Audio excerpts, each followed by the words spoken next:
Good evening, and welcome to the Millbrae City Council meeting of September 12th, 2017. Will you please, could we have a roll call, please?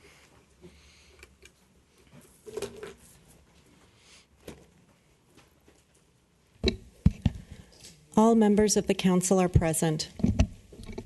Will you please stand and join me for the Pledge of Allegiance? I pledge allegiance to the flag of the United States of America and to the republic for which it stands, one nation, under God, indivisible, with liberty and justice for all. Okay. We will begin this evening with a couple of ceremonial presentations. We will start with Dr. Barry Chowser from the Seton Medical Center for proclaiming the month of September 2017 as Prostate Cancer Awareness Month. If you could please join me at the podium.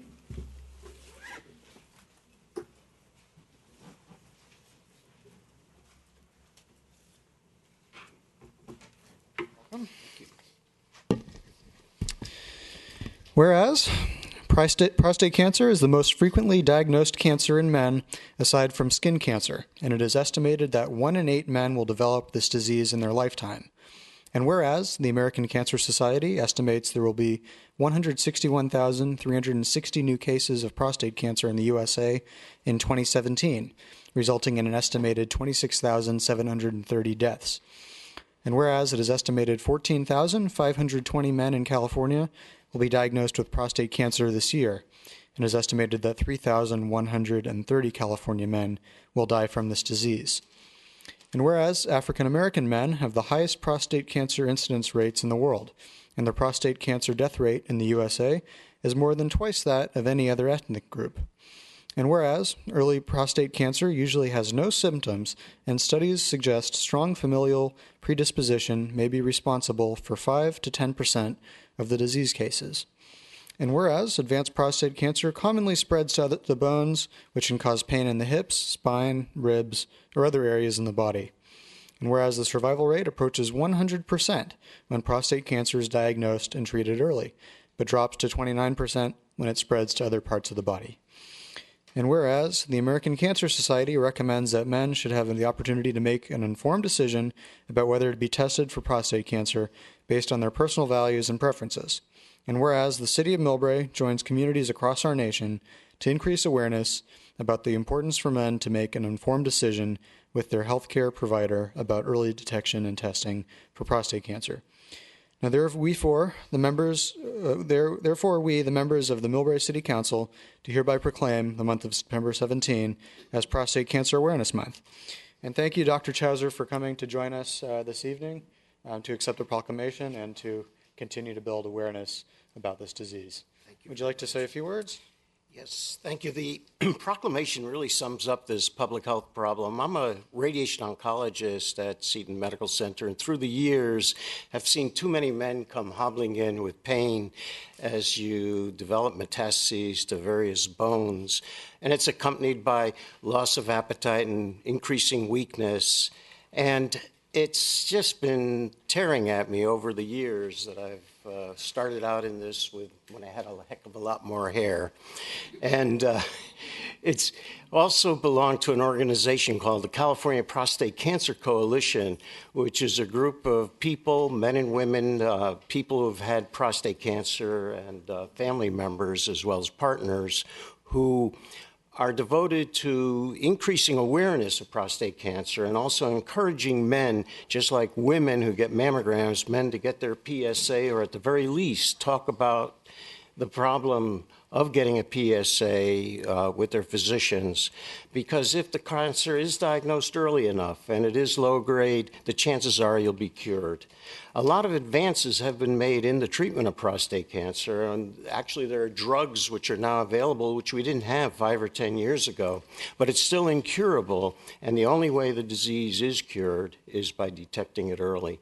And I want to thank the mayor and the rest of the board for giving us the opportunity to recognize prostate cancer as the Prostate Cancer Awareness Month. Thank you very much. Thank you, Dr. Chowser.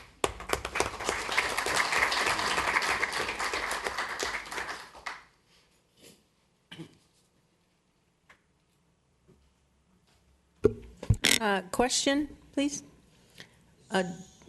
Doctor, hello. Is there a particular age when men should begin getting these exams? It's a good question. There's some dispute about how early you should start. It used to be at age 50. I think most people and most groups say at least 45. There are some groups that would say age 40. Definitely African American, and if you've had a first-degree family relative, if your father had prostate cancer, you should probably start a screen or at least get a PSA at age 40. Very good point. Okay, the next proclamation is proclaiming the month of September, the week of September 11th through 17th as Pollution Prevention Week. And we have with us our Public Works Director, Key Lim, to accept the proclamation. Please come join me. And 2 employees from Public Works, here they come. That will be introduced by Key. And we can also say congratulations as our new Public Works Director. Congratulations.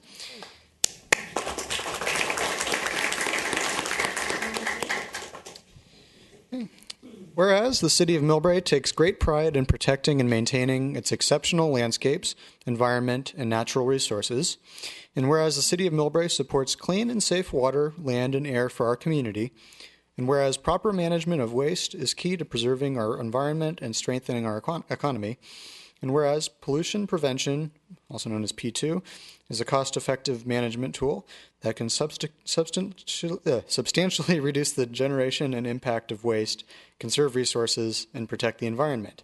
And whereas recognizing Pollution Prevention Week and celebrating 27 years of Pollution Prevention Act of 1990, where Congress declared it to be a national policy of the United States that pollution should be prevented or reduced at the source whenever feasible, where environmental sustainability provides an opportunity for our schools, businesses, citizens, and government to partner to work proactively together towards a prosperous and sustainable future. And whereas increasing awareness and attention to pollution prevention is in the best interest of Millbrae's environment and economy. Now, therefore, we, the members of the Millbrae City Council, do hereby proclaim September 11th through 17th, 2017 as National Pollution Prevention Week. So thank you, Key, for being here to accept the award, the proclamation. And if you'd like to say words and introduce your colleagues here. Thank you. Thank you, mayors and members of the City Council, City Manager Marsha Weems. I'd like to introduce Dan Mounts, our Superintendent for Treatment Plant, and also Kevin Caesar, the Lab Supervisor, Source Control. I'll let them say a few words about that. They work very hard on this program, and there are some activities that we have planned for this week. Thank you so much.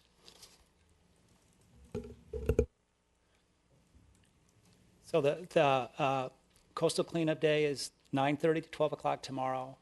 We would like to have as many out there as possible. We normally get between 75 and 100. Kevin, I think it's Saturday. Ooh, yes, Saturday. Sorry, I keep thinking today is Friday. That's okay. Yeah. That's all right. But it's Saturday from 9:30 to 12, and please come out. If you haven't ever done it, it's a very fun event. It's at City Central Park. And please come out, because if you haven't done it, you'll meet great people that work for the City of Millbrae. We've got our Environmental Programs Manager and our Environmental Compliance Inspector, and myself will be hosting it. So hope to see you there. You want to say a few words, Dan? I just want to thank you for recognizing these guys and the hard work they do to put this together. And it's a real good event. And so come out and join us if you can. Thank you. I do have a couple activities that I'd like to draw your attention to. Tomorrow, we're going to be doing a tabling in front of the Hallmark store on Broadway. It will be from 11 to 1 p.m. We'll set up a table with information booklets and about how we're going to be able to protect our environment. And also, like Kevin mentioned, we'll have our citywide coastal cleanup day on Saturday, September 16 from 9:30 to noon. So we'll be meeting at Central Park. I hope that we'll see a lot of people. Thank you.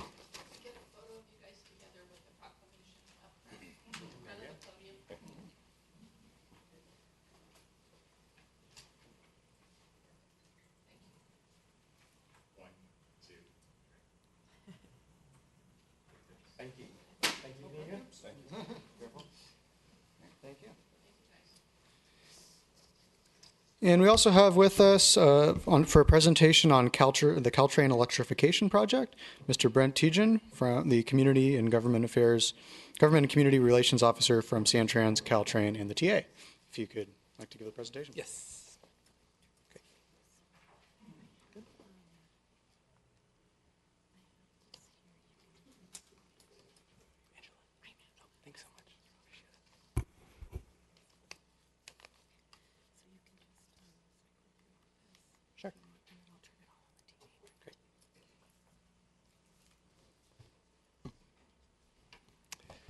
Good evening, Mayor, Vice Mayor, Council members. My name is Brent Tejan. I'm with Caltrain. I'm the Government and Community Relations Officer. Here to give you a brief update on the Caltrain electrification project. I have quite a number of slides here, but I think I have only a couple minutes, so I'm going to run through them, but I'm happy to stick around and revisit any of them and answer any questions you may have. In the spirit of sustainability, we're excited to share that the Caltrain electrification project has had a groundbreaking in June, and we are starting construction in this area in the next couple months. I'll provide some more details on when those activities are happening and provide a general overview of the project as well. So the Caltrain system runs from San Francisco all the way down to Gilroy. We own the tracks from San Francisco to Tamian Station in San Jose. UP owns the tracks between Tamian and Gilroy. We have 92 weekday trains that serve over 60,000 riders, 83 of which stop in the Millbrae station and connect with BART. We have a number of at-grade crossings, viaducts, and bridges that need to be maintained in a good state of good repair, as well as many intermodal connections with BART, SF, MTA, VTA, ACE, and other regional connections. And we have one of the most robust, if not the most robust, bike ridership in the nation. We have over 5,000 people who bring their bike on board every day. Since the introduction of the baby bullet in 2004, our ridership has really grown exponentially, proving the need for this critical regional project. As I mentioned, we have over 60,000 riders per average weekday. If you ride a train on any day, or especially during Giants days, you can see something like this is a pretty common scenario. There's no seating room, and it's really packed trains. We do have a bi-directional commute as well. A lot of commutes are in one direction, but we do see people going north, about 60% going north to San Francisco and about 40% going south. Carrying those 60,000 people is an aging fleet. Some of our oldest trains or locomotives were purchased in 1985 and are well past their useful, are getting to or past their useful life, as well as passenger cars, again, were built and manufactured in 1985. Proving the need for this really critical regional project, which I'll talk about and give an overview. The project will electrify 51 miles of Caltrain corridor from San Francisco down to Tamian Station. As I mentioned, we don't own the tracks past Tamian, so we are not electrifying there, but we will continue service to Gilroy. The project will install overhead wires, poles, and foundations, as well as traction power facilities, 10 of which are throughout the corridor, none of which are in Millbrae. As part of the project, we will also procure 75% of our electric fleets, so that's 96 cars. We'll procure 96 new electric trains. 25% of our fleet will remain diesel, which will continue service to Gilroy. Our goal one day is to have 100% electric trains. We hope to get there very soon. This will keep the speed 79 miles per hour. This isn't increasing the speed for the project or for the trains. We'll increase service, however, for 6 trains per hour per peak direction. Right now we have 5 trains per hour per direction, as well as that allows us to have either more station stops or increase or reduce the travel time for the station stops that we do make. This will also restore Atherton and Broadway weekday service. Some of the key regional benefits: 176,000 reduction in greenhouse gas emissions, as well as a huge reduction in vehicle miles traveled per year, over 600,000. The electric trains will be quieter than the diesel, and we'll have, as we mentioned earlier, cleaner air for the region and increased capacity as well. Just a real quick overview of the schedule. I'm sure many of you saw the funding fight that we had for our full funding federal grant agreement from the FTA. We were happy to receive that in May of 2017 and did a full notice to proceed for our contractors shortly after that in June, which allowed us to start work on that project. The first trains will arrive in 2019, and the full 96 trains will be placed into service in 2021, 2022. We have a robust engagement for our electric train designs. We have quite a few inputs that we need from the public. This year we went out to the public to get input on the bike storage, onboard bike storage options, as well as the seat colors and exterior design. Next, coming up this fall is a look at what signage is important to our customers. In 2018, we'll have a virtual reality tour where folks can visit our office and put on some high-tech glasses and see what the actual trains will look like in a 3D setting and kind of move around like that. As I mentioned, we had an exterior design poll in June. We had over 6,000 people respond. We had 4 different options that were created by our designers, and this was the winning option. So we will see these trains coming out, rolling out in 2019 for testing, and then 2021 for full service. As I mentioned, we have an outreach tool online, calmodtrains.com, which allows the public to see what the layout looks like, provide their input, and provide their input through polls as well. For next steps, we're looking at exterior and interior signage content, what's important for our customers to know when they're riding the trains. We expect to have a poll in December of 2017. We'll take all this information and go back to our contractors and provide them with some more design options. So a little bit more Millbrae specific information about construction that's happening for the project. As I mentioned, we have 51 miles that we're electrifying. We have broken the project up into 4 different work segments. Work segment 1 is from San Francisco down to South San Francisco. South San Francisco to Atherton is segment 2, which includes Millbrae. Segment 3 is from Menlo Park down to Santa Clara, and then Santa Clara down south at segment 4. The contractor is not allowed to work in 2 concurrent segments, so they'll be starting work in segment 2 and segment 4, and then once they finish work in those segments, they'll go back to segment 1 and segment 3. So here's just a general overview of field work that is happening or has happened for the project. We have utility surveys that were completed, geotechnical work, which is looking at soil and resistivity, as well as site surveys. Work in progress and upcoming, and I'll go into more details about these for Millbrae specific in a minute, is OCS, which is the overhead contact system. So as I mentioned, they have to install poles as well as wires. So that's a full system, the OCS system. Signal cable potholing, this is really important because we're checking where the utilities are for the potholes or for where the foundations will be. That really limits the amount of work and rework that has to be done. So it ensures that the folks out in the field get the work done and can move on and can get out of people's backyards. We have started some tree pruning in Millbrae, and I'll talk about that in a minute. And tree removal for Millbrae is coming up, as well as foundation construction. After the foundation construction is complete, we'll be doing the overhead utility relocation, the pole installation, and the wire installation. And I'll go into all these in a little bit more detail. Just some real quick photos of what a potholing situation looks like. It's a vacuum truck, which may be the loudest part of that operation. They will see what utilities are underneath, and then if there are no conflicts, they'll move on. If there are conflicts, they have to figure out if they need to move the foundations or if they can move the utilities. For upcoming construction activities in Millbrae, as I mentioned, there was some tree pruning that happened at the end of August, and there is some removal that is going to happen very shortly, and I'll go into details about what those trees look like. We expect that to take about 2 months for that. In the fall, winter of this year, we have foundation construction, and then later next year, or mid next year, they'll have the pole and wire installation. So for tree pruning, we need to have an electrical safety zone. So trees do need to be pruned or perhaps removed to ensure that there are no conflicts with the electrical zone that our poles and wires will be creating. This is just a diagram of what that looks like.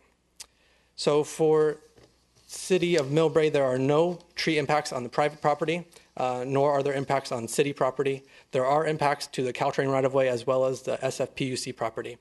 There are 11 trees that are expected to be removed for the Caltrain right-of-way, 6 trees pruned greater than 25% on the Caltrain right-of-way, and 18 trees for the SFPUC property are looked to be pruned less than 25% and 3 greater than 25%.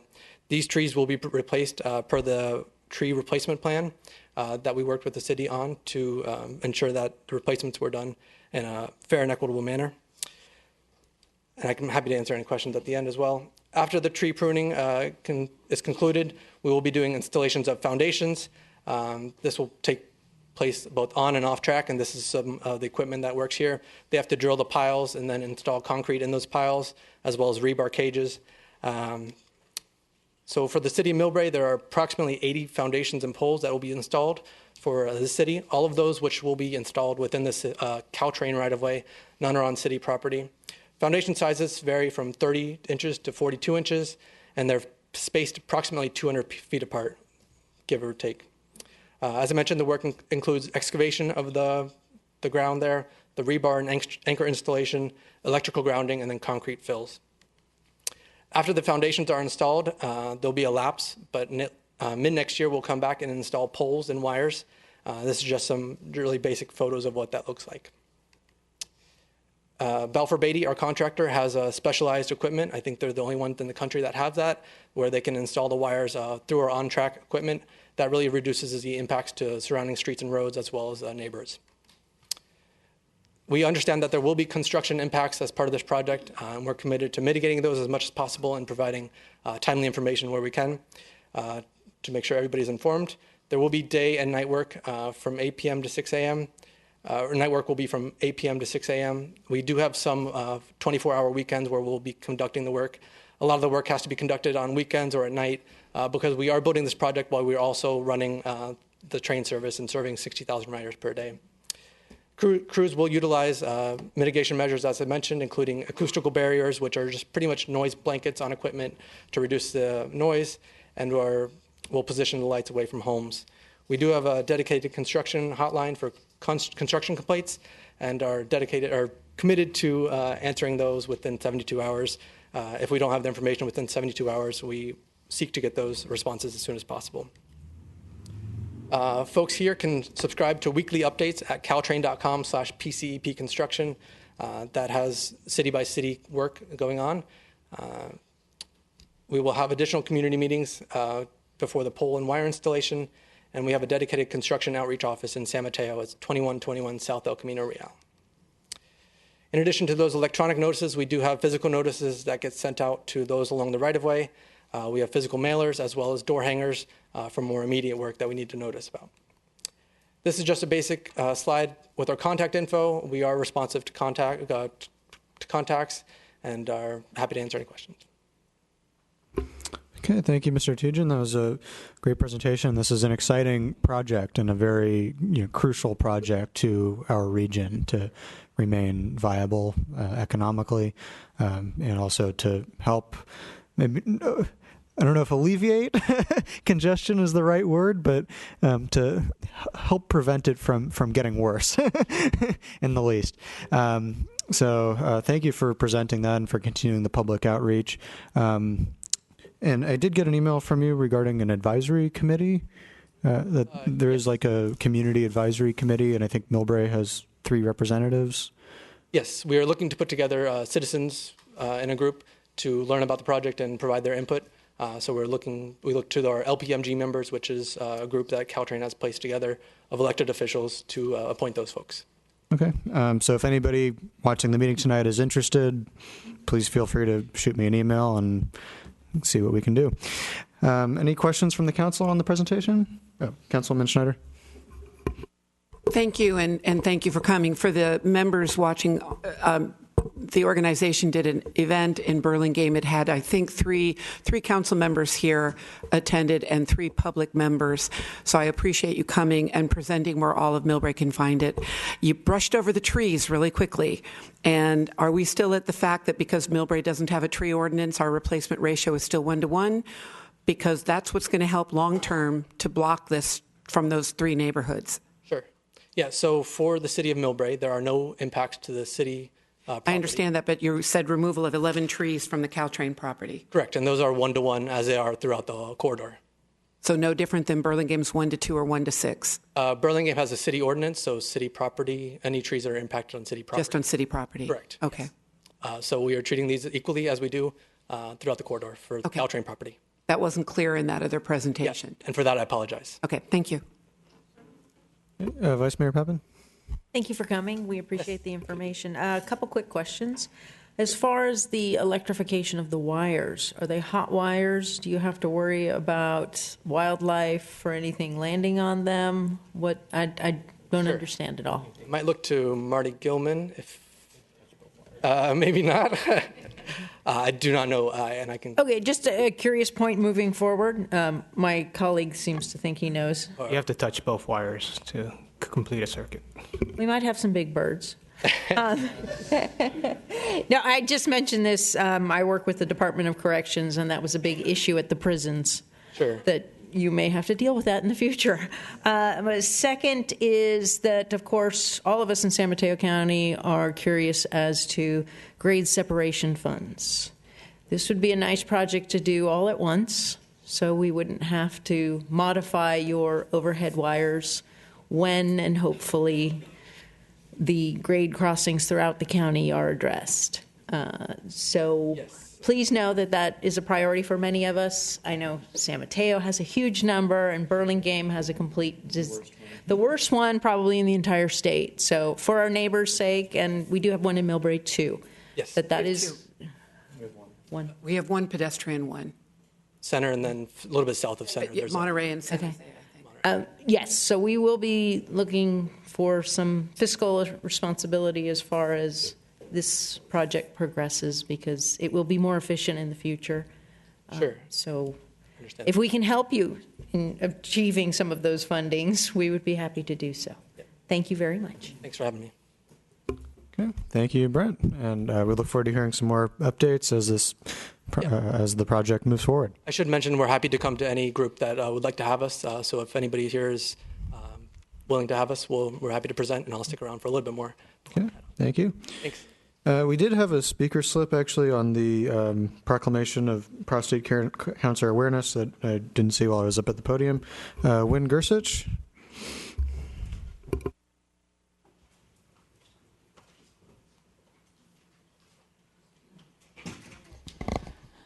I wanted to say something about prostate cancer because the majority of my friends that are in their early 60s have it.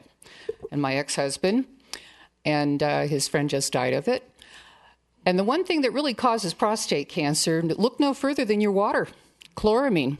And when chloramine mixes with organic matter, it makes secondary byproducts that are trihalomethanes, haloacidic acids, bromides. These are all on your water bill. And all of those things cause cancer. So now that we're turning toilet to tap, we're going to see a lot more men having this. And the thing that's really amazing is that fluoridation increases cancer death rates 40% in communities that fluoridate. And Jackie Spears just wrote a bill to fluoridate the rest of the state, so all these water companies are putting it in because of her.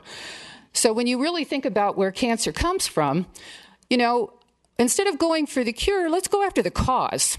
Because if you read chloramine causes collateral health damage and you replace the water in sewer lines and we use alternative technology like Dr. Wynn Parker says, and chloramine causes collateral health damage, you wouldn't have to worry so much about cancer.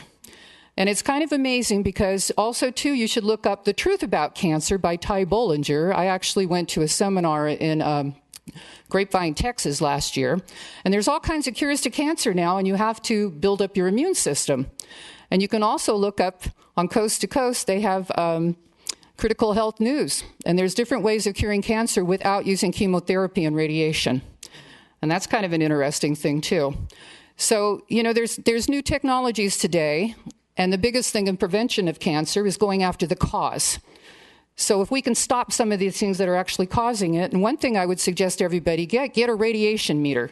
Because with these smart meters that they're putting on your houses, the cell phone towers they're putting in front of your houses, and now look at our utility companies. They're putting smart water meters. That's more radiation. And now we've got these electrical trains. We got electromagnetic waves, you know, from everything coming. And people really need to carry a radiation meter around because all of these things give you cancer. And all of our lovely technology, just because you can't see things doesn't mean it's not there. It sure is. But like I said, when you look at the water, if chloramine causes prostate cancer, we can fix this. And the one thing that really amazes me, it causes breast cancer, and fluoridation doubles breast cancer death rates. So if you like your women without breasts, you like your men that can't have sex, keep drinking that poison. We can fix this. Okay. Next on the agenda is the agenda overview and staff briefing. We have our city manager, Marcia Rains, to present that. Thank you, Mr. Mayor. I'm going to suggest, given the time and the items on the agenda, that you consider taking item 4, which is a report from your sister city commission on the recent trip to Hanyu, Japan, and combine it with item 10, which is looking at a special event permit for the Japanese Cultural Festival on October 1st. It is on consent. And putting that before my agenda reviews, because I see there's a number of people here in the audience interested in that item, and then I'll be happy to come back and do the agenda review. Okay. Would you like to do that now or go to the minutes first? Let's do the presentation first. Okay. We have in July several members of our community, including our council member Ann Oliva, went to Hanyu, Japan to visit our friendship city there. So we have with us several people. I don't know who is going to give the presentation. We have Robert Gottschalk, our former mayor here. We also have Kathleen Kimura and Doris Morse from Sister Cities Commission. And several others. Deirdre Gladwin from the Rotary Club. If you all would like to come up and present on your trip to Hanyu.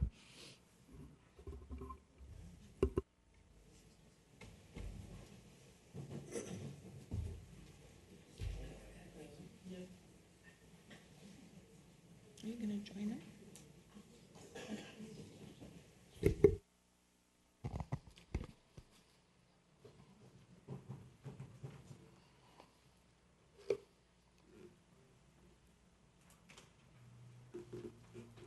I'd like to ask all the students who went on the trip to join us up here.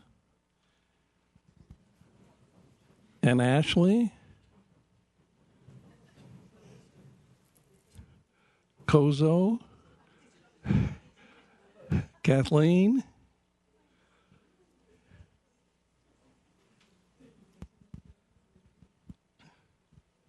Squoze in here, please. There's a little room on this side, too, if anybody wants to come over. There you go. Want me to go up? Yeah, sure. Well, good evening, Honorable Mayor and City Council members. I'm Robert Gottschalk, member of the Millbrae Rotary Club in this capacity. Last November, Ms. Kathleen Kimura asked us to start planning and organizing a student exchange trip to our friendship city in Hanyu, Japan. Now, our little informal planning group grew to include Mr. Phil Hophan, principal of Taylor School, Ms. Doris Morse, chairperson of the Sister Cities Commission, Deirdre Gladwin, who's the current president of the Millbrae Rotary Club, Ashley Gomez, who is a former Millbrae recreation leader, and we were helped with our orientation training and preparation with Ms. Akiko Soda, who teaches Japanese at Mills High School. Ms. Kimura, unfortunately, broke her arm and was unable to go on the trip. So, fortunately, her husband, Kozo, was kind enough to take her place. Sadly for Kathleen, but happily for us and Kozo. So in early February, we had a planning meeting, or an invitational meeting, attracting 50 people, 26 of whom filled out a form saying that they were interested in possibly going on the trip. On March 1st, we interviewed 13 students and selected 4 boys and 6 girls to make the trip. After that, we had 7 meetings for planning and cultural orientation to get our Japanese customs and language up to speed. Now, we were very fortunate to have a key group of chaperones, and I'm not humble in saying it was a very good team. Mr. Kimura, who was born and raised in Tokyo and knows the key people as well as the language. Ashley, who's had tremendous experience dealing with young people. And my job was to worry about all the things that might possibly go wrong. So with that, I'd like to show you some of our experiences. As we got together to fly off to Narita on the 5th of July, we had our uniforms on and ready to go. They had some interesting times with the mock TV screen there in the terminal. The 10-hour flight to Narita was a little bit testy, of course, for all of us, but we were very fortunate and had good judgment, I think, in selecting All Nippon Airlines. So we had a Japanese flavor even from the moment we left San Francisco Airport on the way to Narita.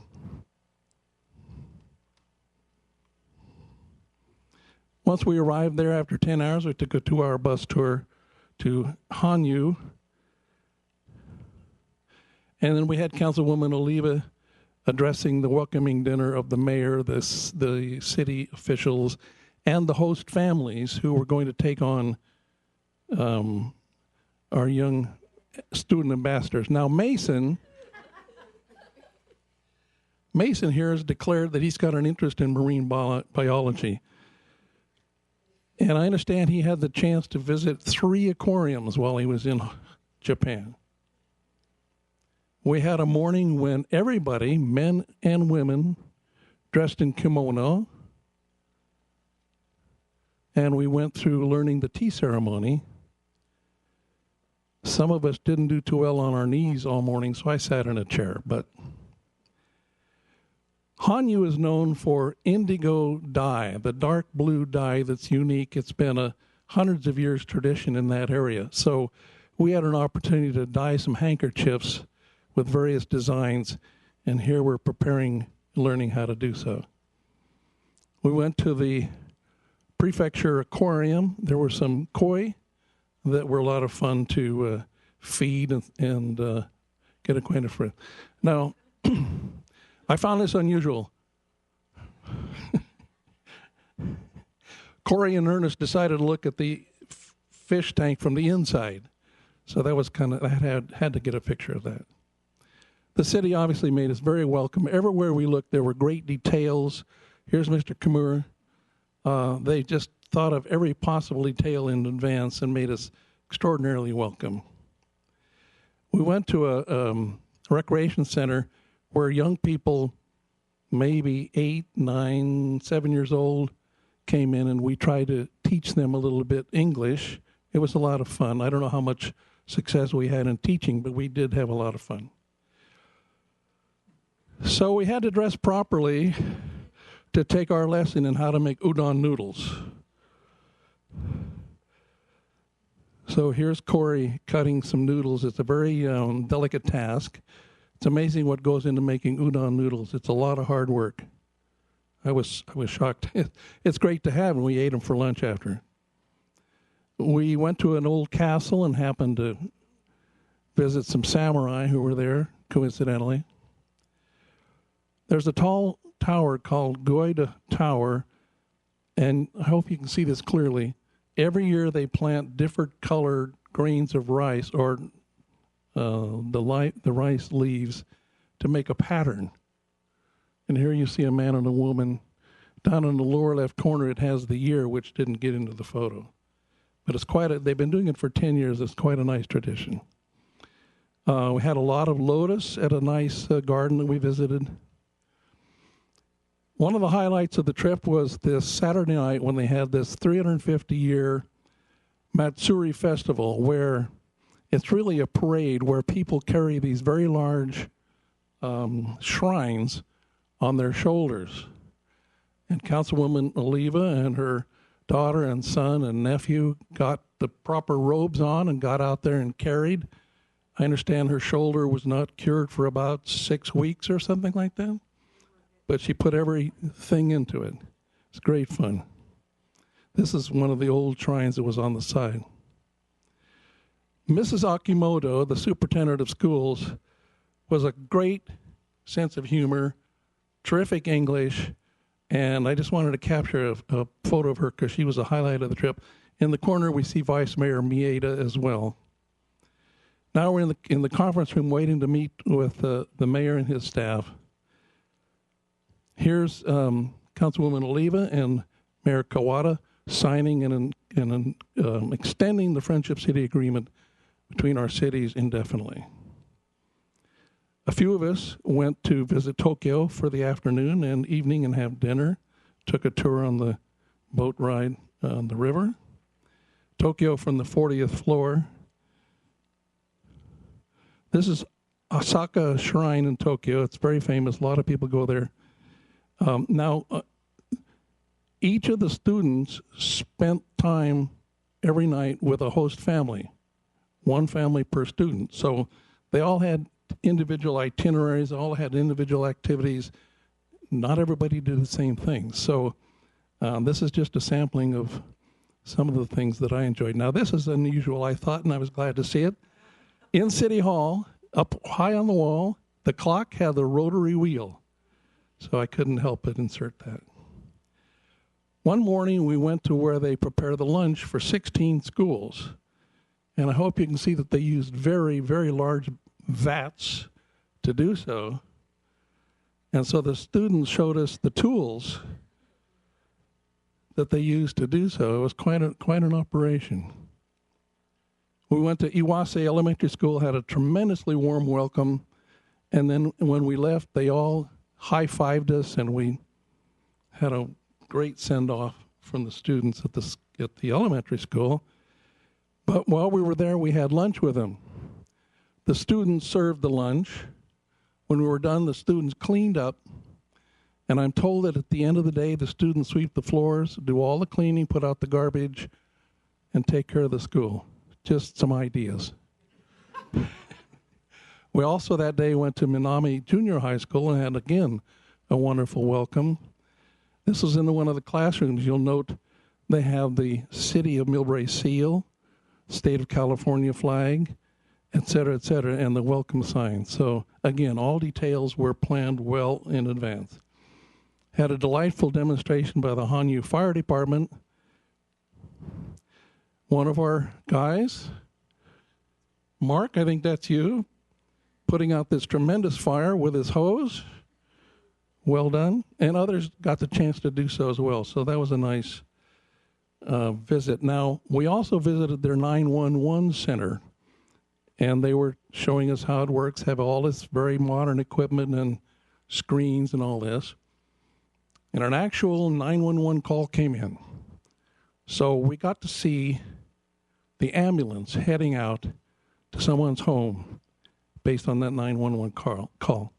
We went to this village and had some lunch. I don't have many or any photos of the village itself, but it was a nice afternoon, certainly.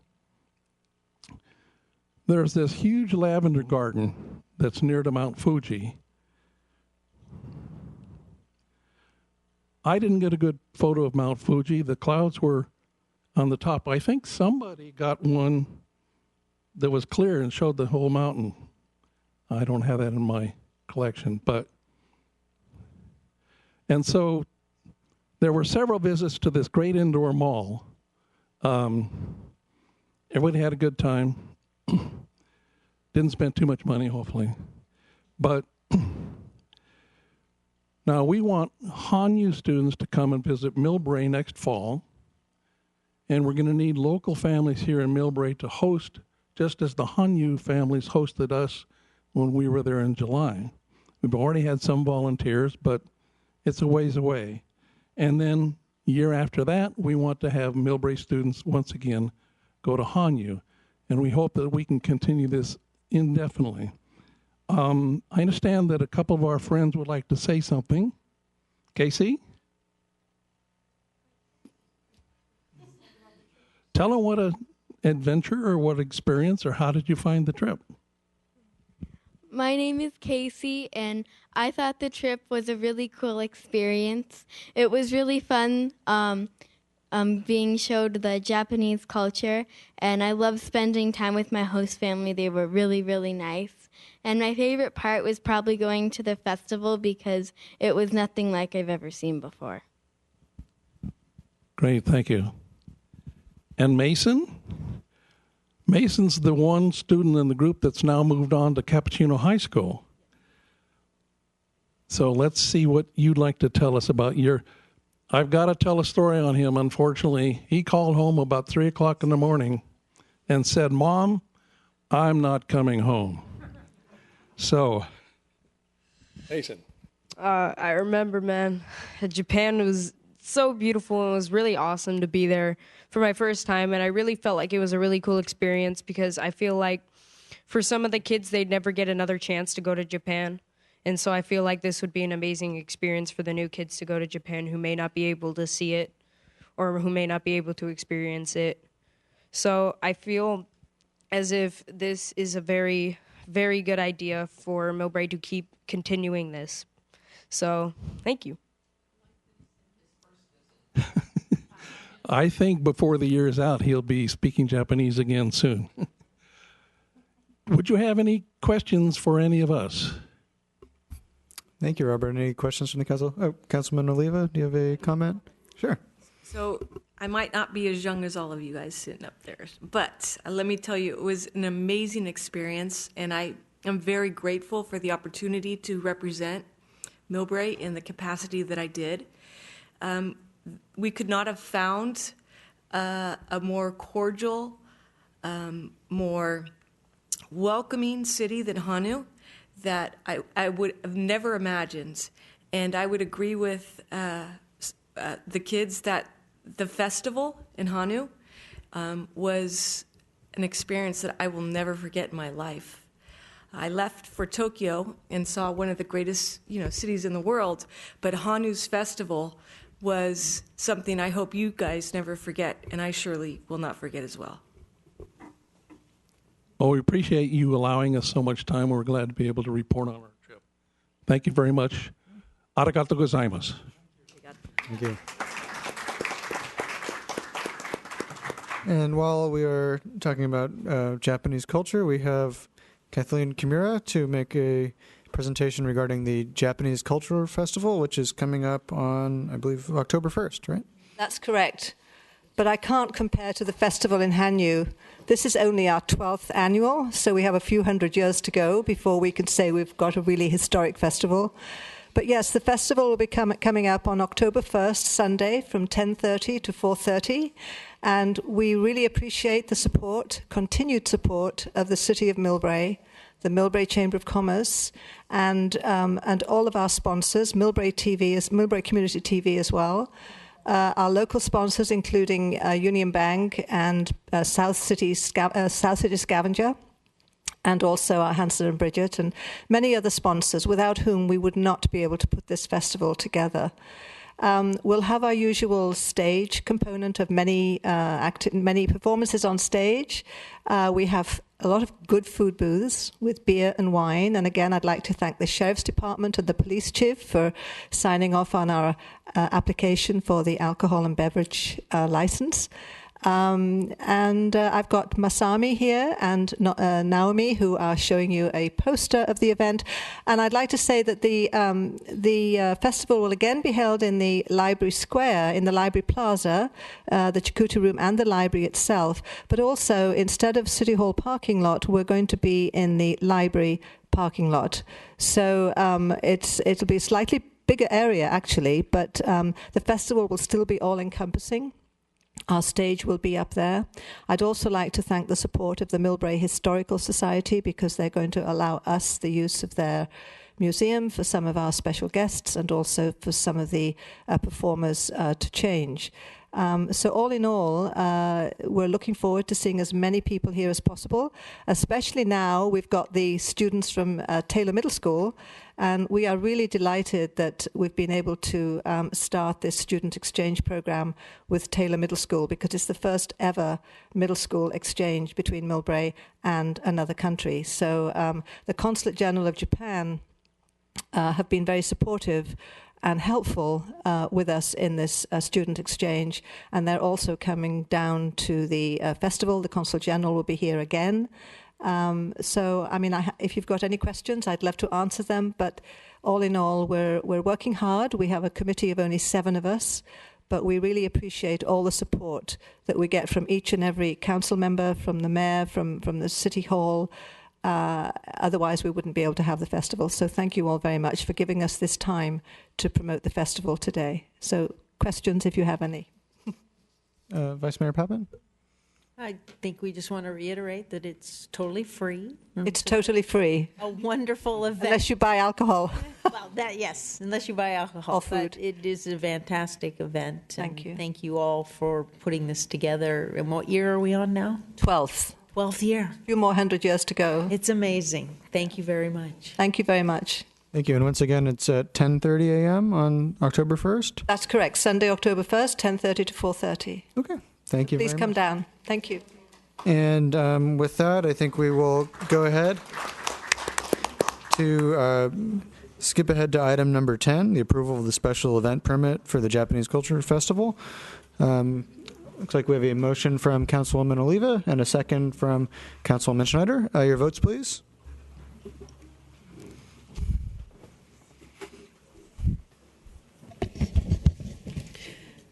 The special event permit for the Japanese Culture Festival on October 1st is unanimously approved. Thank you. Next is the agenda overview and staff briefing. City Manager Rains. Thank you. I'm also made aware that we have a representative of the Boys and Girls Club here with us. The speaker slip is being passed to the mayor presently. I would think that would be at the end of my presentation between item 4 and the consent calendar possibly. So I have agenda overview, report of bills and claims received since your last meeting, remembering that this is since July at this point. Reporting out from closed session by your city attorney regarding a closed session on July 27th of this year. Consideration of approval of 3 meeting minutes, all regular meetings, January 10th, June 13th, June 27th, all of 2017. Followed by public communication. And after that, we have consent calendar. Was 7 items, is now 6.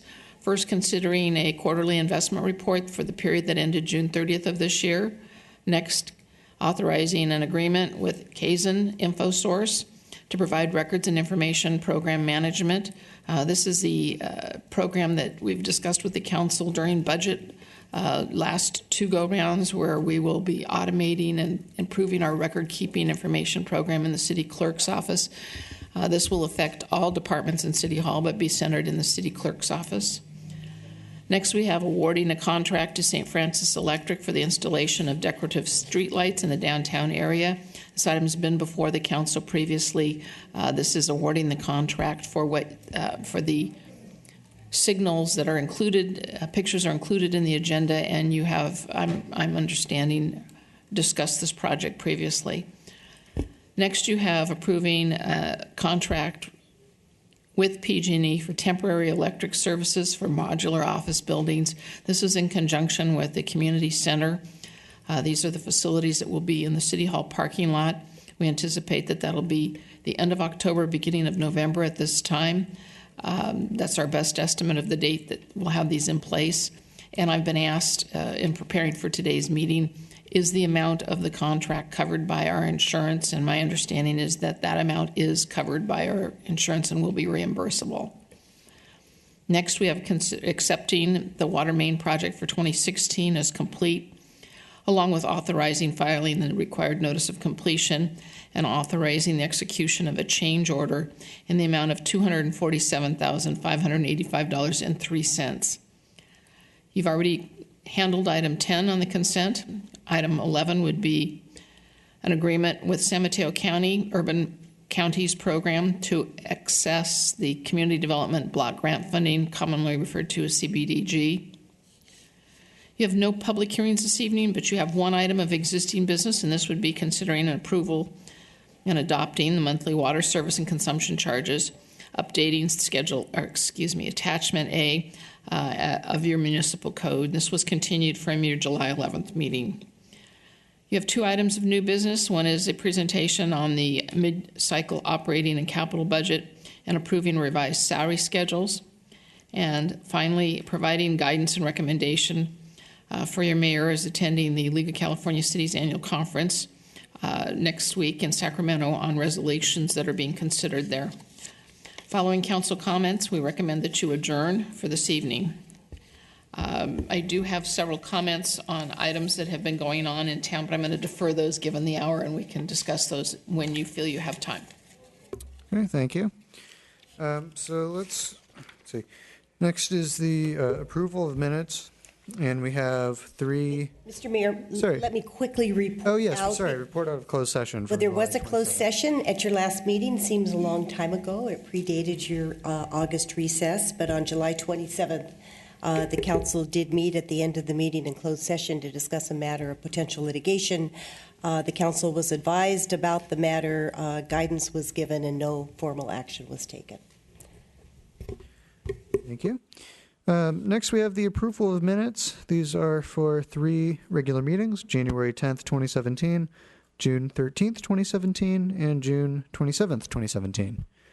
And I did submit a minor amendment to the city clerk today, and that was included. You had submitted one typo correction, and then there was a comment, an insertion of a comment that you had made for the June 13th meeting under the ice rink. And yes, I did go back and review the tape, and that will be included. I have the comment here if you'd like it read into the record. Sure.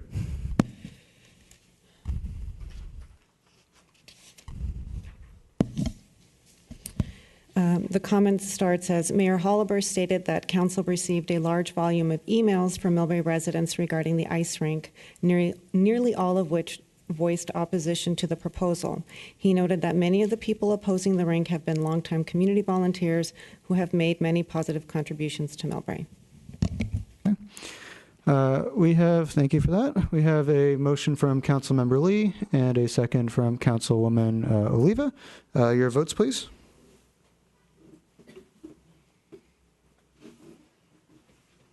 Oops, that's not right. That should be a yes. Do that. There it is. Okay. The minutes for January 10th, June 13th, and June 27th are unanimously approved. Okay, thank you. We already heard item number 4.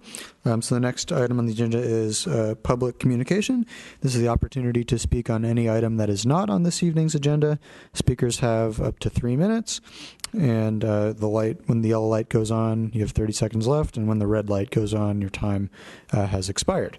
Our first speaker is Diana Cazares from the Boys and Girls Club.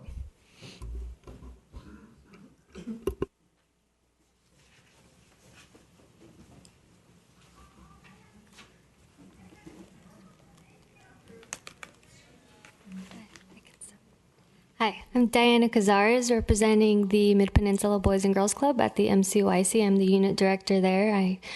There are a few of you I've never met before personally, so I'd just like to say hello, nice to meet you.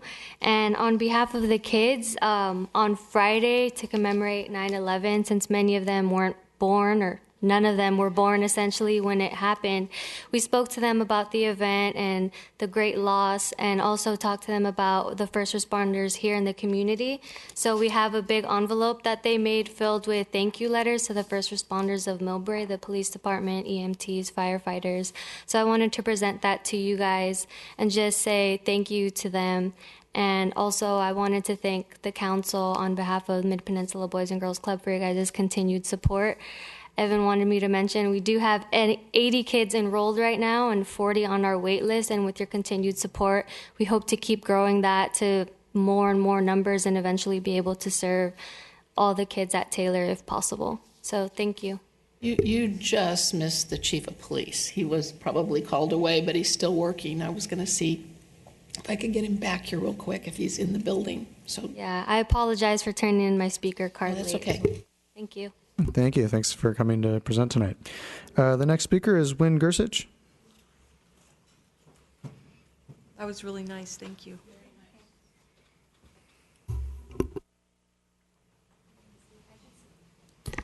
Hi, my name's Wynn Gersich, and as I drove across the San Mateo Bridge and up from San Mateo, I saw lots of these cell phone towers being put up. And it's very frightening because in my neighborhood where I live, they're putting up this huge cable all over in the Tennyson area in Hayward. And this at 5Gs will kill a lot of people.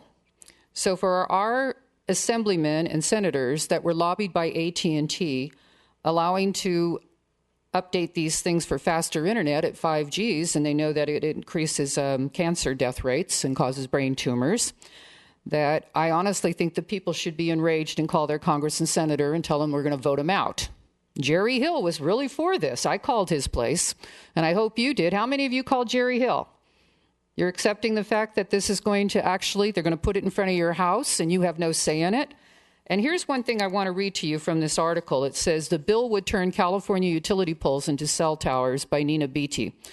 They said, look around you and you'll see leaning poles bowing in the house next to you and hanging over streets and sidewalks. The Malibu mayor, Andy Stern, called these time bombs because his city burned down from these utility poles because anybody can put a cell phone tower and add on to these poles once that they've taken under eminent domain, and the city councils can't do anything about it. So it says you add more gear and multiply the number of poles and impact, and what will be the result? The FCC website says there are no federal standards for microwave radiation exposure. The FCC exposed guidelines were derived from the industry, and there's no policy or compliance testing for cell towers. Many exceed federal limits according to the two surveys. Once installed, you're stuck. Due to the federal law, every company has allowed access to the location, even if it means the same pole and higher radiation levels. Doesn't that scare you? They're going to put one on every 10 to 20 houses. They can put them in front of your businesses. All over the state of California, they're testing this on us. And our corrupt Congress and senators did this. And you know something? Everybody's bashing Trump, and the fact is our Democrat politicians did this last year.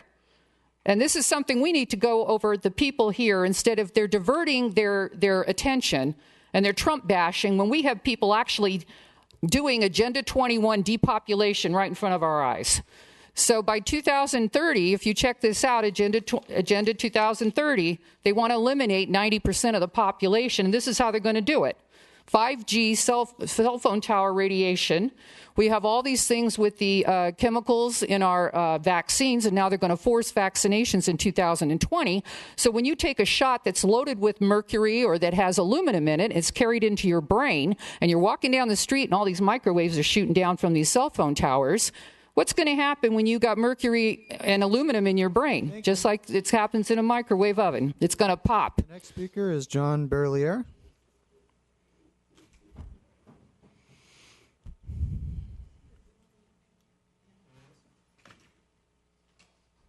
I'm here again to question the legality of the Millbrae red light cameras and their subsequent tickets, which cost $490, a severe impact for the poor people of this community and communities north and south of us. Whereas the vehicle code states that whenever a traffic sign or a traffic control device is placed in a position approximately conforming to the requirements of this code, it shall be presumed to have been placed by the official act or direction of lawful authority unless the contrary is established by competent evidence. To the City Council of Millbrae, thank you again for your repeated responses to my requests for permits to install the camera lights in your city, as well as the also missing engineer and traffic surveys of these intersections. A human being, hopefully a licensed contractor with a contractor's number, installed them. What was the name of his company? And why was it, as you imply in your response, that a permit wasn't needed? Please indicate the code by name and number that excuses this. You say that the survey was purged as allowed by law from your files. A legal document was thrown out, one that could be used to defend a ticket. How was this done? Did the survey ever exist? The California Department of Transportation has no record of that document. This omission flies in the face of the California Vehicle Code, which says that if you have a posted speed limit and you use radar or any other electronic device to determine speed, that there also must be an engineering and traffic survey in place that justifies that speed limit.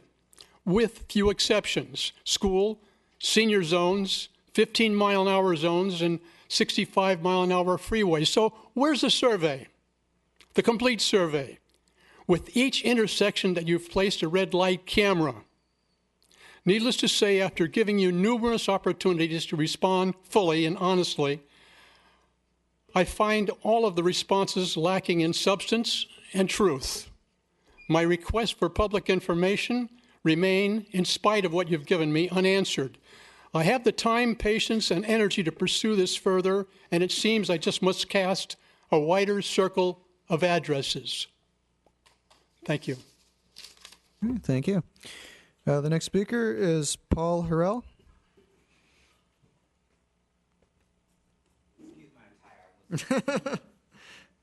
No worries. All right. So, as I talked to Ann Snyder once before, and it's about the fire department not having composting. So when CERT had their event there, I've talked to some of the firemen. They said they throw everything in the trash, and I'm thinking that they should actually have a green bin for composting. Oh, they should have a composting bin at that station, and I know it's coming up to a year. CERT is about to have their next event there, and I want to try to get that noted. Someone should think about the fire department getting that green can there. I'm trying to work with the schools right now to get that also worked out, especially at Meadows right now, because Taylor already has their composting, so I'm trying to move that forward, even if I have to pay it myself to get this thing completed. I'm thinking I'm going to talk to Vaughn hopefully this week to get something moved forward, because it's at a standstill with San Francisco Scavengers. I talked to Ms. Montgomery to try and get the schools forward to get this stuff done. So that's all I had to say is about getting at least the fire department stuff done. Thanks. Have a great evening. All right, thank you. Okay, and then we did have Chief Copeland back with us. Do you have a comment about the Boys and Girls Club? Would you like to join our representative? I'd like if all of you would join us for a photo with these thank yous. Would you mind? I think it'd be a good photo opportunity with the chief and with the Boys and Girls Club Unit Director, Diane.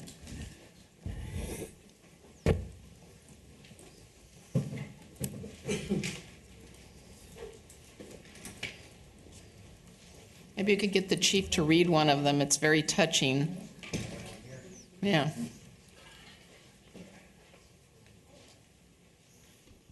Chief, do you want to come front? Sure. You want me to? Yeah. Yeah. Perfect.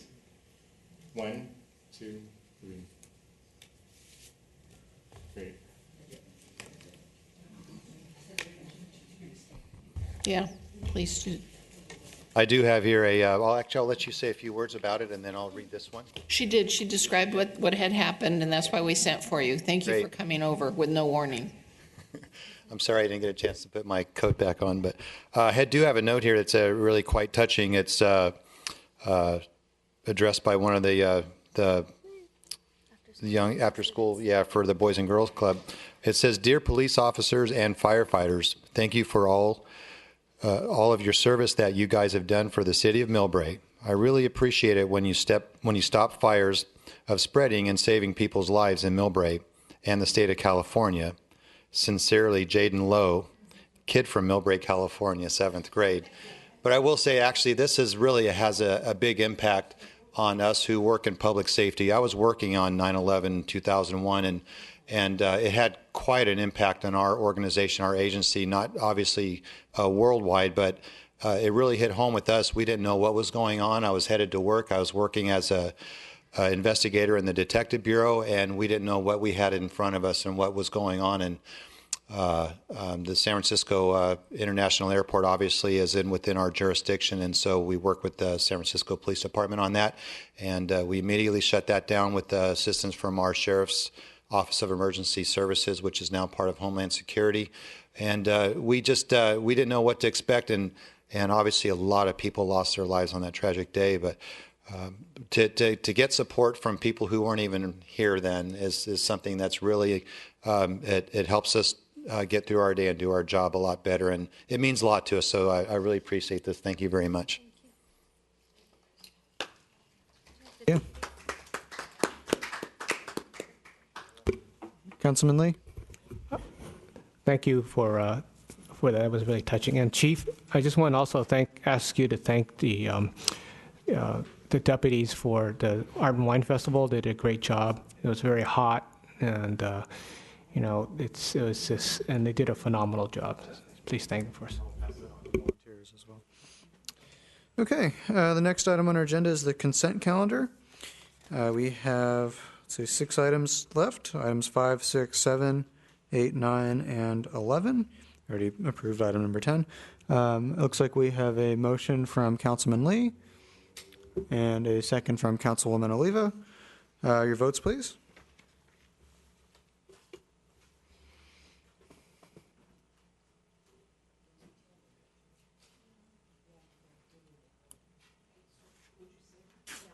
I just want to make sure that 10 is included. You did have a separate presentation because of the relationship, but we are actually approving the special event permit. We already took a vote on that before. Well, you could take another vote. You need to approve the permit for the special event. Okay. I just want to make sure that's on the record.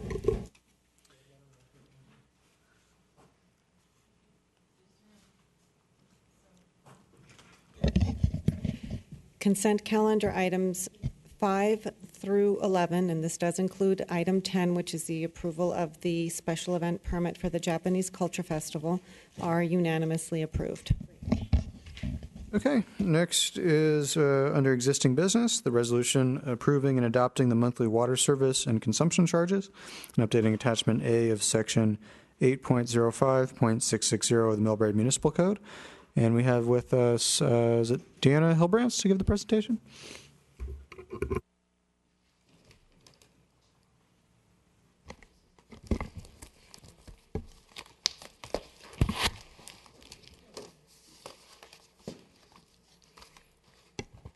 Good evening, Mayor Holber, council members.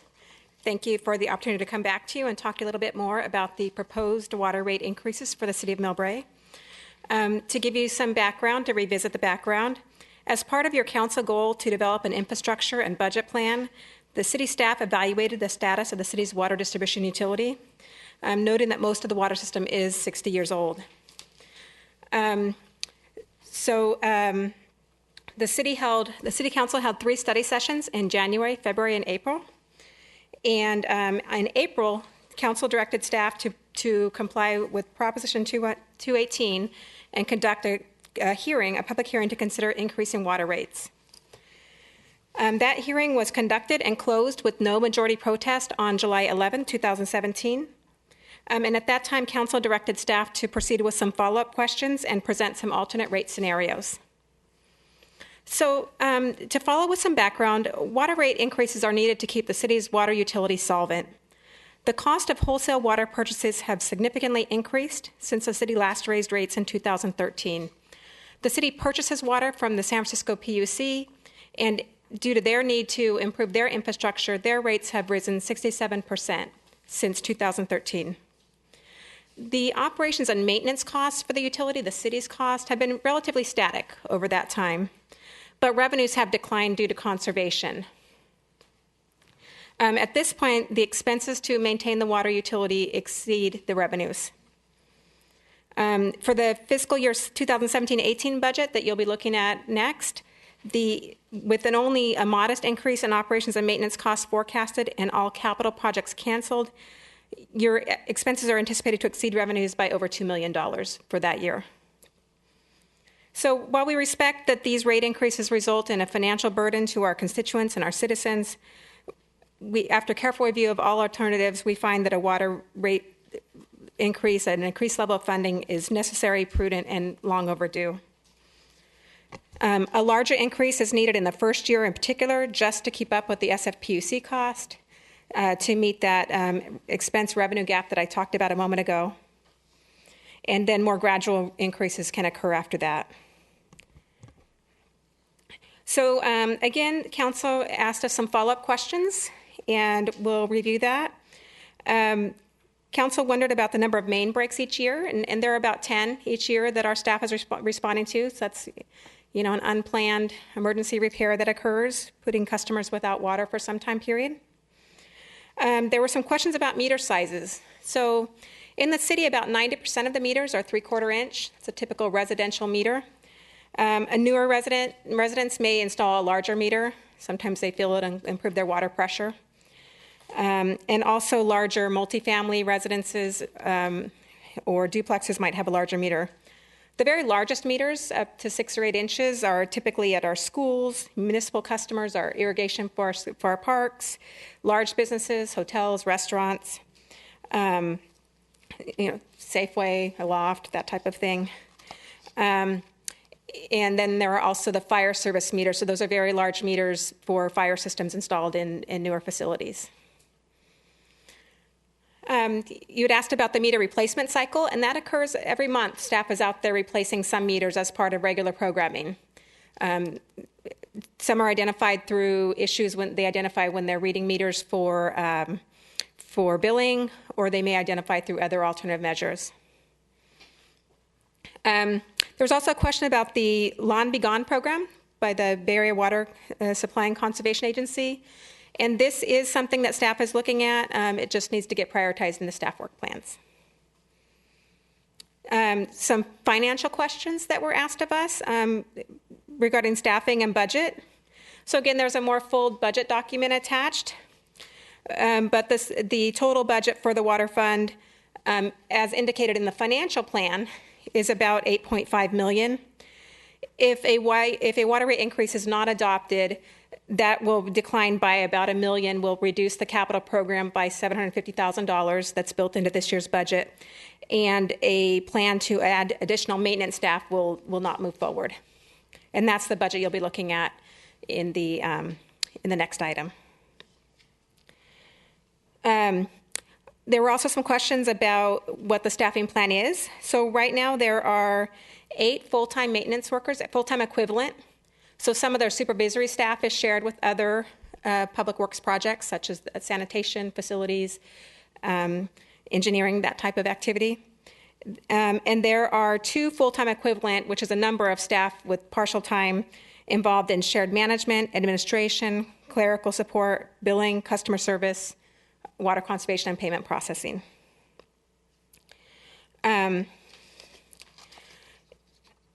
So engineering is shared amongst all of the public works divisions, and it's allocated in the budget based on the capital programs that are identified for that particular year.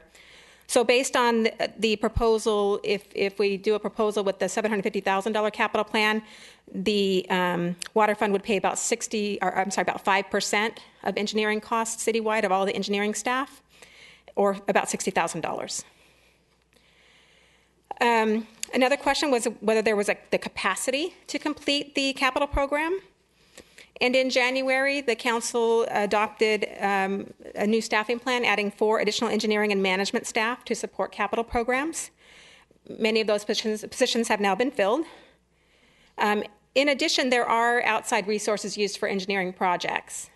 So the internal staff might be doing more overseeing project management, and some detailed design work would be done by outside firms that are bid on each project. And our Public Works Director, Key Lim, can answer some more of those specifics as well. So in terms of a proposed timeline for water capital, we're just completing a water main replacement. You saw an item related to that on your consent calendar. And there's no pipeline improvements for this year. The capital that would be included this year, if we put it back in, would be design for future projects. There are, the financing plan included some additional design for water tank upgrades that would occur in 18-19, with design occurring this year. One of the items that I think might have been confusing in the water financial plan in the larger document was there were 3 kind of components of capital planning. One was the water tanks, which were about every other year, about a $3 million investment, 2 tanks during this 5-year cycle. Then there was a growing annual investment in pipeline replacements, and a smaller investment in basically smaller capital programs that occurred. Typically, it's the emergencies that end up becoming a capital project. So to be clear, there's capital going on every year, but at the years that the water tanks are being built, there's an even larger capital investment. Going back to overall budget, there was a question about what is overhead and general liability. So general liability is one of what we call an internal service fund. We'll talk a little bit about this again in the budget. But some costs and overhead in the same way, some costs are shared by all of the departments. So we do what we call a transfer from the enterprise funds, which is the water and sanitation funds, to the general fund to cover costs of things that aren't directly in that fund. So, for example, many of the financial services are not directly posted to the water fund, or they're recovered. The cost of those services are recovered through a transfer. There was also a question about the reserves for the water fund. So the water fund has a very small cash balance at the end of the year. The water fund is constant in terms of cash, is constantly changing because we send out bills monthly and there are payments coming in daily. But considering that June 30th is kind of the audit stop time that the city uses to close a year, we looked at that number, and at that time the cash balance was about $1 million. Some of that was committed to a capital project. Some of that is ongoing operational costs. So it's a very low figure to have in cash for a utility of this size. Staff was asked what happens if the water utility becomes insolvent. If there are not sufficient revenues to cover expenses, one option, and not an ideal one, is to cover the difference from the general fund. Again, as you'll see tonight, the general fund is not sustaining operations without using its own reserves. And again, this impacts funds available for other significant projects, such as a community center, or for other infrastructure liabilities, such as streets. Another option that was looked at was selling the utility to a private company. This could result in loss of local control. It doesn't necessarily mean that rates would be lower. And it doesn't necessarily mean that there's the same type of process for changing rates. And they also may not make the same investment in the system that we are hoping to make. So fund reserves, I'm sorry, I skipped over that. And these items are in your staff report as the I believe it's attachment 3, just giving the highlights from here. But a minimal level of fund reserves is really key to financial management. It's helpful as we go out for debt financing to complete the water tanks we've talked about. You generally, as a best practice, want about 3 months of operating expenses in your reserves. And there's also generally a $1 million target for capital emergencies, very large emergencies, such as a earthquake that could cause some significant damage. Again, with a question was asked about our bond timelines. What are our plans for doing debt financing? We did include in the financial plan a bond in 2018-19 for water tank upgrades, a bond in 2021 for a different water tank, and then after the 5-year plan, there's another one programmed out into an out year in 22-23. While the wet weather program is not part of the water fund, it's more of a sanitation topic, though that fund also has a number of bond timelines proposed in 17-18, 19-20, and 21-22. I want to make clear, as this was a comment from the public, but these are financial plans. So when the city goes out to do a bond financing, we come back to you as council. We'll bring you an agreement and a document and an understanding of that specific financing, whatever the proposal is. So I wanted to be clear that you're not approving the bonds at this time. You're approving a financial plan that includes bonds. There was also some questions about how we would handle annual rate increases. So the resolution, if adopted, provides for a maximum rate. That allows council to adopt a lower rate during the budget period or any other time during the year. So what we can, as part of the budget process, we would present to you what the revenues would be and what the expenses are and how they're working against the reserve balances that we need in the programs that are planned, the capital programs. So in the event that we, for some reason, maybe people are using more water, increasing revenue, certainly council can look at a lower rate as part of that process. We also wanted to detail the process related to pass-through adjustments. So if the SFPUC increases rates more than was planned in the in the financial plan, then we have a program to be able to bring that to notify customers and increase the rates. We wouldn't expect it to be significant, but it could occur. We did include in the packet a sample utility bill with some information highlighted. What we wanted to be clear about is that the utility bill for the city includes water, sewer, and what was the SSO charge and is now the Clean Bay charge. So it probably to many customers it seems higher than their neighbors. Many of the neighboring cities pay sewer through their property tax bill. We are currently in the process of working on the transition of our financial system and utility billing system to the Tyler New World system. So we've done the financial portion of the system. The utility billing is the next phase. We're in the middle of data conversion for that. And we'll look at new bills at that time and hope to have some new information presented on those bills at that time. There was a question about some specific charges. So, for example, fire service charges. And again, this goes back to those large meters I talked about. They have a specific charge for that meter type. New developments, they pay impact fees and a connection charge as a one-time cost. So they'll connect into the system, and there's a cost that's included in their application through the Public Works Department. And then they just go into the rate schedule. So all customers pay their fair share according to the type of customer that they are. An item that needed some further discussion or action was the Customer Assistance Program. So Council currently has a Customer Assistance Program, or a Lifeline Program has been called as well, to water and sewer customers. And this program provides a 25% discount on the fixed portion of water charges. There was some discussion about whether we wanted to apply that discount on the usage portion, on how much water a customer uses. So we looked at a couple of options for council to consider. So again, because of Proposition 218, it does not allow one customer to subsidize another. And so for the city to have a low-income program, it needs to be funded by the general fund. And we outlined that at our last council meeting. But the current program anticipates a cost of about $55,000 to the general fund for the water fixed charges only.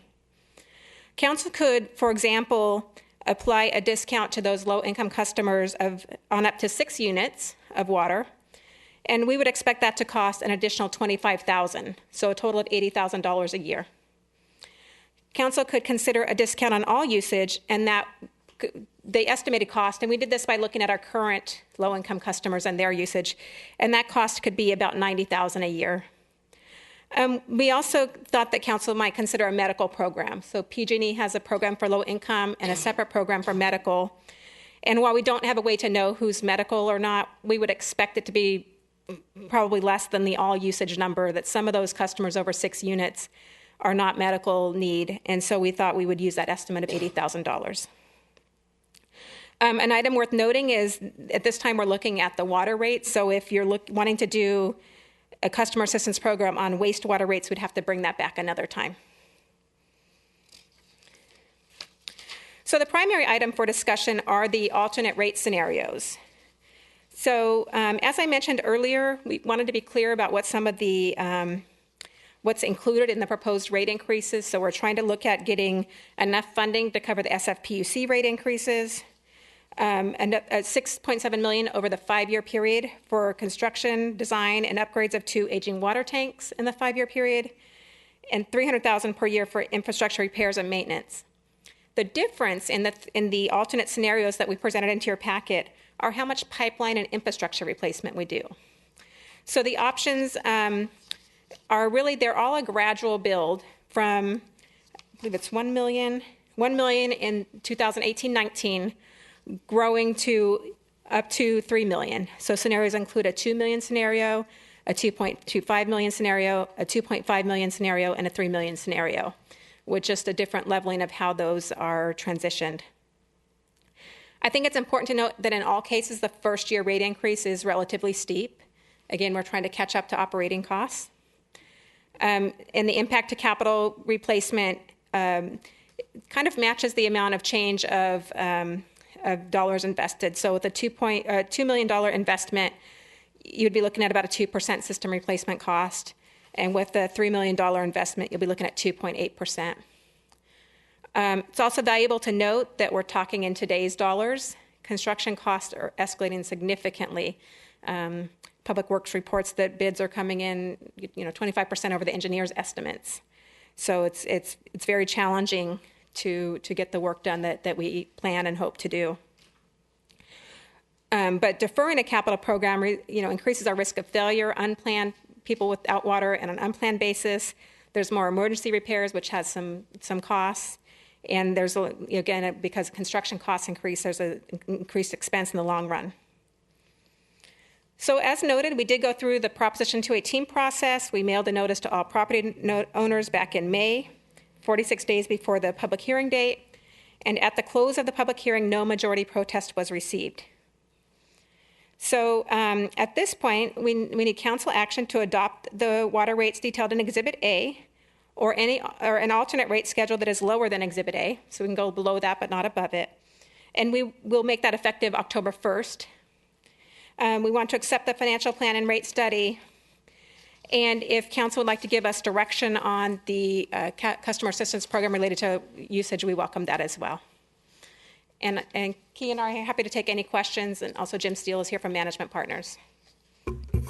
Okay, thank you, Ms. Hilbrand. That was, I think, a very comprehensive presentation, and thank you to city staff for going back and finding a lot more information and providing that here tonight that was not provided back in July.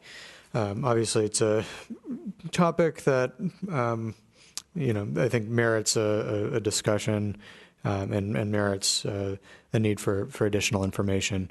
And so thank you for going back and doing all that. Do we have any questions from the council at this time?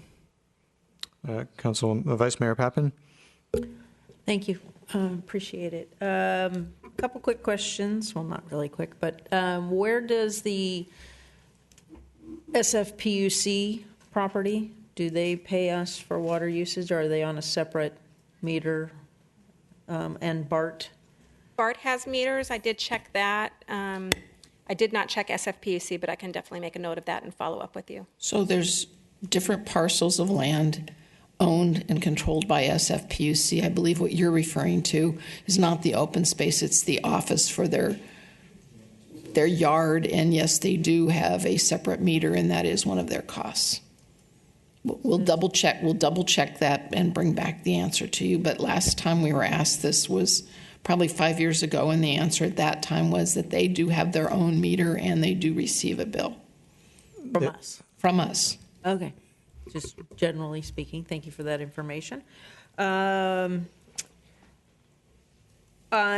appreciate all the hard work staff's done for this, and I am saddened that we are at this point in time.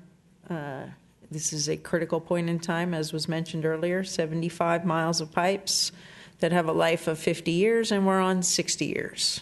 So, and well overdue probably for some sort of an earthquake. What we are doing to improve our pipes, will they have some sort of earthquake safety, besides being new? I'll give you that. But can you enlighten us? Definitely. All our designs are done in accordance to the American Water Works Association guidelines. So safety is, seismic safety is one of the critical factors that we look into it, and it will be considered in our design, especially for those new water tanks. Okay. All of which I feel are extremely important here and now. SFPUC was kind of embarrassed into improving their system. And having to report to the state legislature. Our job is public safety here. My concern is exactly what you said here, the delays costing increased dollars every single day that we wait on this. My question is that we traditionally set up proposed rates like this that grow over time. Given increased costs, and I know this is sad and I'm not happy about any of this, but can people volunteer to pay an increased rate if we can get things done earlier? It's going to save money to begin with. I mean, we always do these things like we start out with this and go up to a higher rate. Well, our costs increase every single year, and this is tragic, completely tragic. I don't know why sometimes we don't approach these things at the highest rate and then it goes down over time.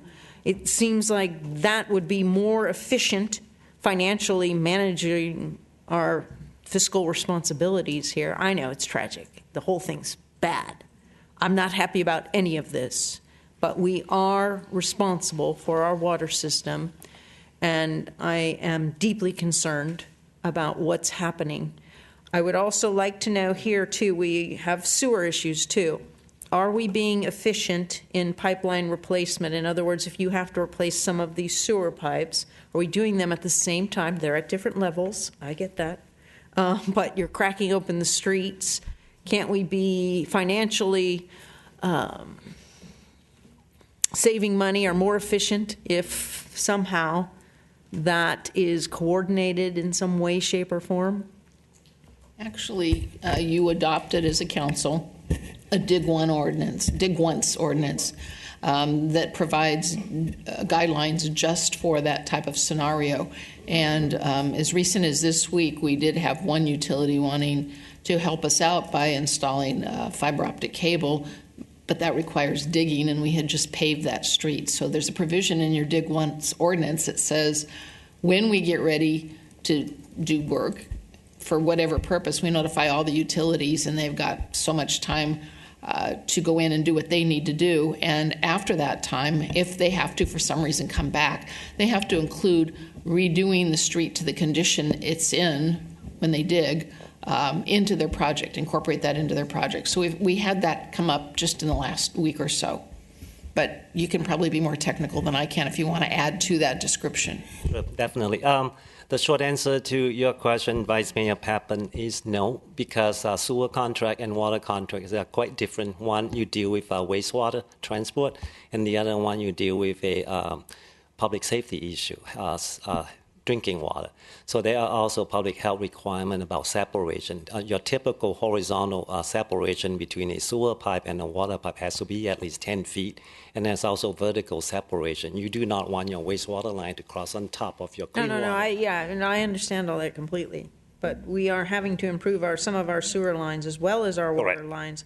So when we're going out for design here, I would hope that there is some sort of efficiency built in, that whatever sewer plan you have, that you're going to dig up the street and replace, that you are over, who's ever on top, as far as the pipes go, that is taken into consideration. That seems like it would be more efficient and saving us some money. And we coordinate with other utilities. Right. We do, and we coordinate with other utilities. That's what I was referring to. All right. So. Right.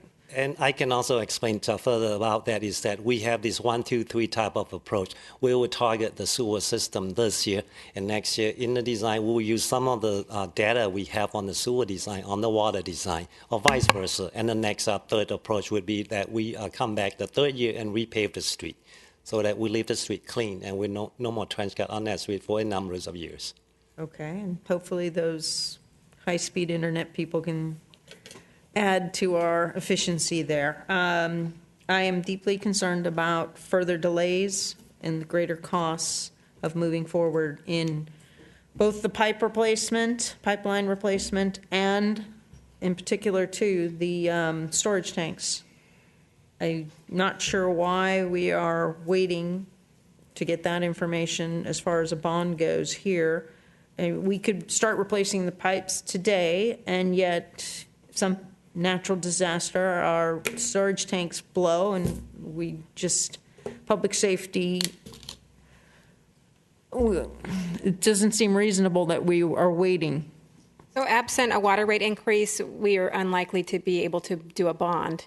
We wouldn't have revenue sufficient to support a bond. So if we pass a water rate increase tonight, we can pursue a bond after that? Is that Staff has been working with financial advisors on exactly what our bonding capacity is, given all the needs that are coming before the city in the very near future. And we will be back to you with some information on not only your bonding capacity, but methods, alternatives, and the election cycle. So you do have items lined up between now and November. So the bonds would have to go to the public? No. You said election cycle. I'm wondering why.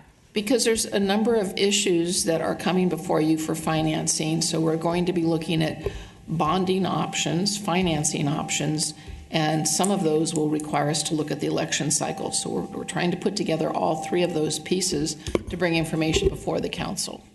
So in other words, in order to have a bond, we have to take it to the public to vote on it. Some bonds only. Some bonds. So, water bond is typically done. It's typically done as a water revenue bond, meaning that you show you have the revenues to make payments. That would not have It's to kind of like when you go buy a car; they want to know that you have income to make payments. So right now we're showing that we don't have revenue to have operations, much less add a debt. So once we have sustainable rates that sustain the operations and maintenance, we can look to bonds. We want to deal with some timing related to how much money we have in the bank for that system, because the credit rating agencies will look at that as well. But we'll be working with financial advisors throughout to hit that timing. How long get the best financing? How long do we have to show revenue for to qualify for the bond? I don't have a number on my a number with me. I would be working with our financial advisors. Is that like 2 years? No, it would be longer, typically longer. But, I guess the answer that I gave a few moments ago was responding to earlier today, one of you asked for an update and information on all of our outstanding bonds and our financing picture, an overview.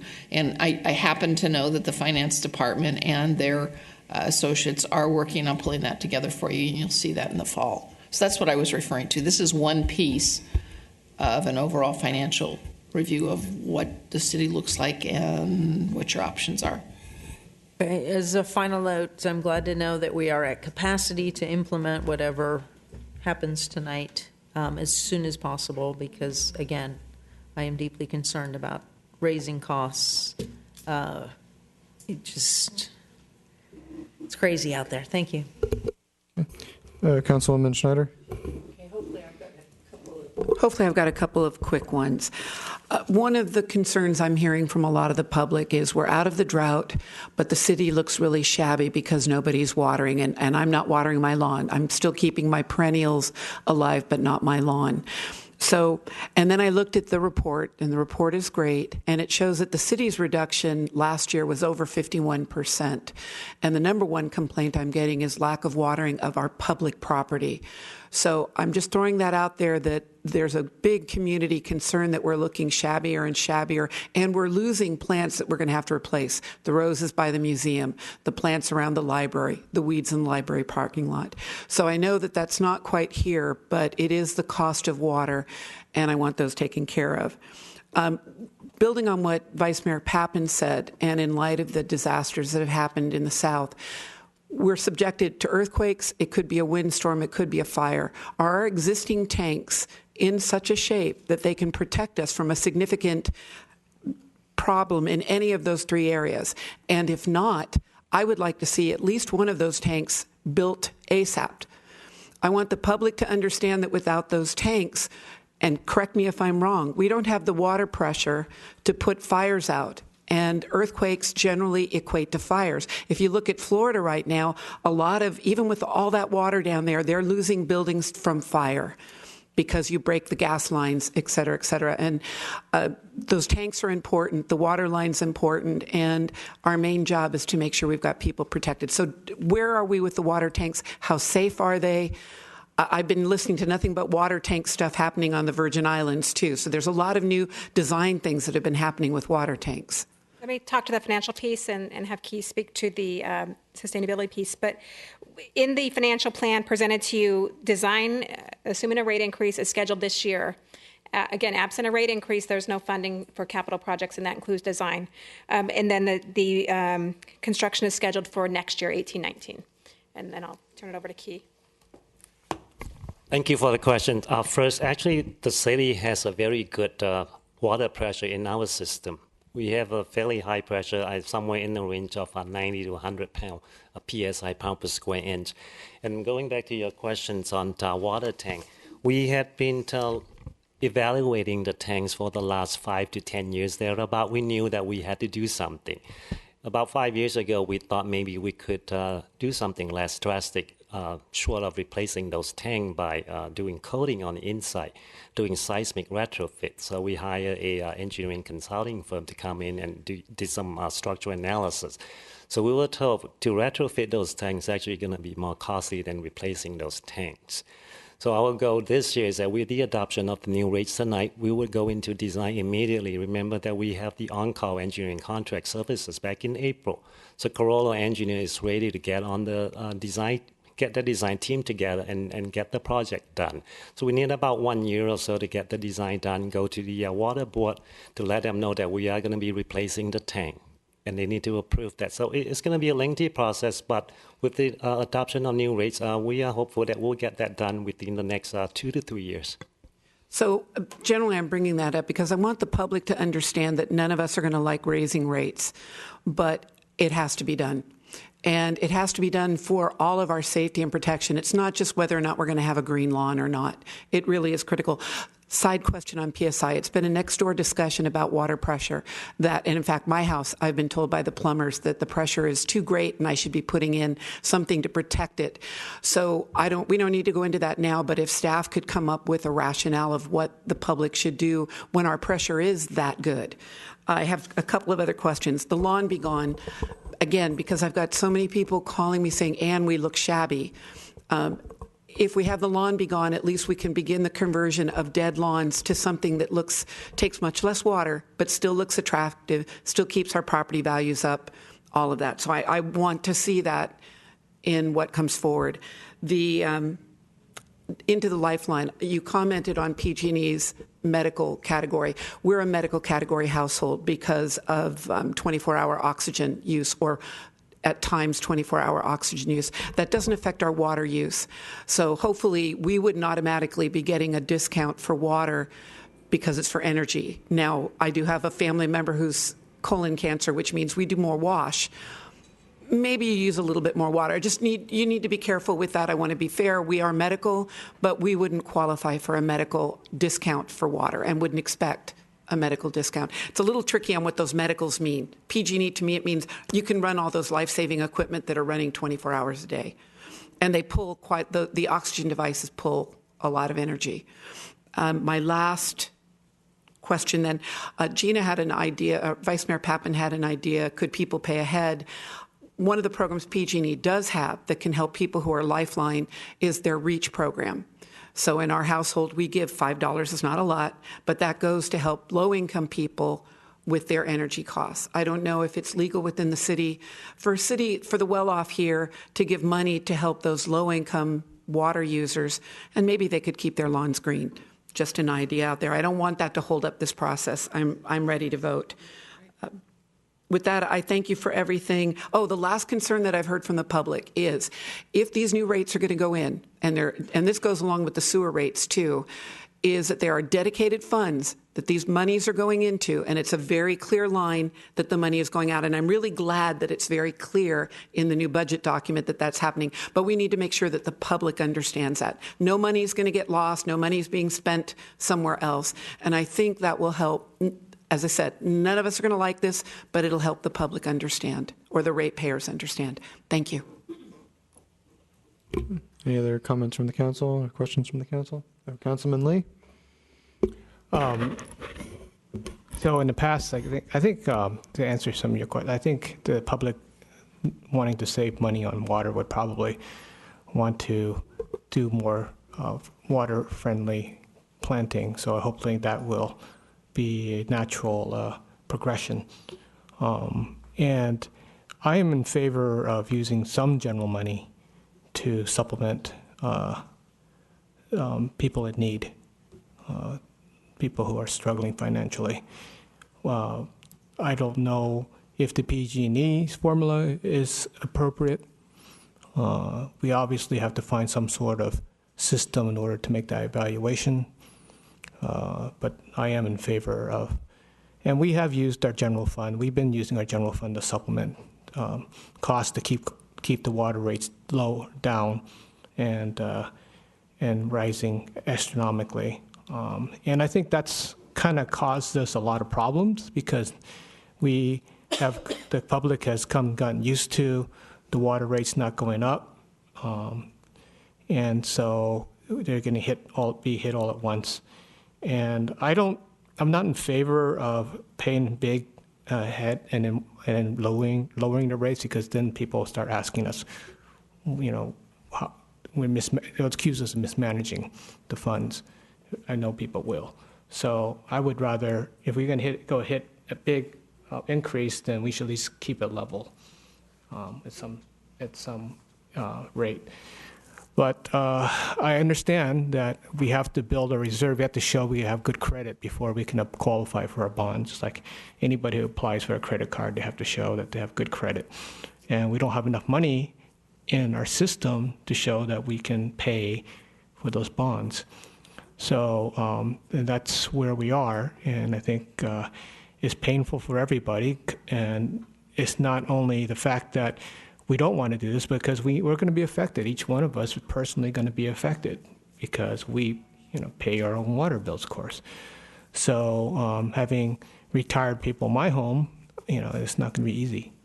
But given the alternative of not having water when you need it for food or showers or cooking, essentials, flushing the toilet, I don't think we have much of a choice.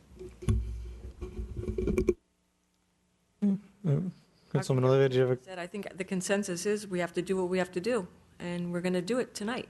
So. Well, my question is, do we want to have some program for financially struggling people? I think and use some of our general money for that. That would be a separate topic. That's not up for vote now. If it is the consensus of the council that that's a program you're interested in, we will go out following your action on the rate increase and find program characteristics and bring you back some options.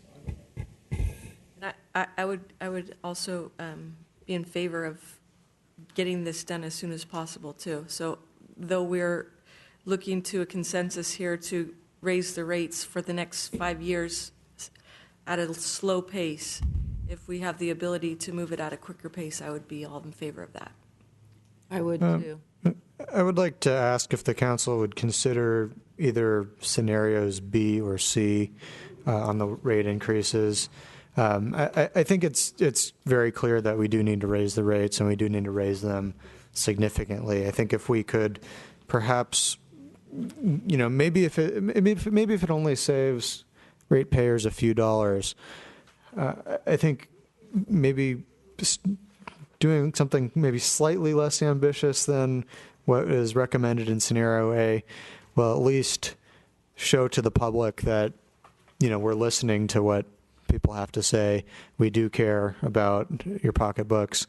So I would and I think those scenarios both cover the expected PUC increases as well as pretty substantial water main replacements and water tank replacements, not quite as high as scenario A, but I think shows a little bit of sympathy to some of our residents here. I'm not so sure that's... No, I don't think that's sympathetic. I think it's irresponsible at this point in time. We are at a critical point, as staff has said.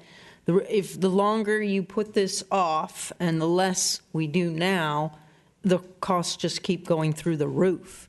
And I do agree with Councilmember Lee. We can set up some sort of a program to help people out. We have reached a point of critical timing on this, and the sooner we get this done, the cheaper it'll be in the long run. I am deeply concerned about the rising cost of deferring capital improvements, and I don't think it's fiscally responsible to go for anything less than currently asked for. And I hate this. I think this is terrible, but these pipes are 60 years old. And I would like to know, as we move forward, it seems to be a consensus tonight that this is going to happen here. Hopefully, we will be saved money on these 10 breaks a year that can be reinvested into improving the system overall. I mean, we're talking only about, 2% a year improving the pipes? I mean, I still think that that's tragically low and a danger to public safety. There's also some planned additional staff that can help with some preventative maintenance as well. Understood. Good points there. Councilman Schneider? I am sure staff is looking at this, but if the federal government does work on that infrastructure program, there should be funds, and hopefully we will be right there writing those grants, and we'll make sure that we've got some matching funds if they have to be matching fund grants. But I already know that our new project, our Public Works Director, has worked on grants. So let's keep an eye on that, and let's hope the federal government gets those infrastructure projects off the ground. Councilman Lee? One way that we can offset cost is, and this is how Daly City keeps their water rates lower, is that they have a large commercial base.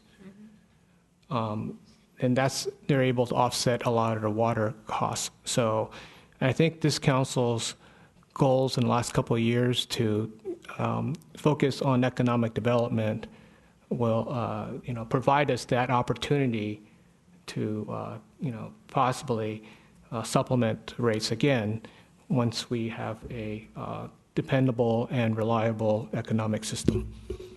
Doesn't the memo talk about that? That if we have more customers to spread the pain around, the rates don't have to go up each year as high as they're being projected in scenario A.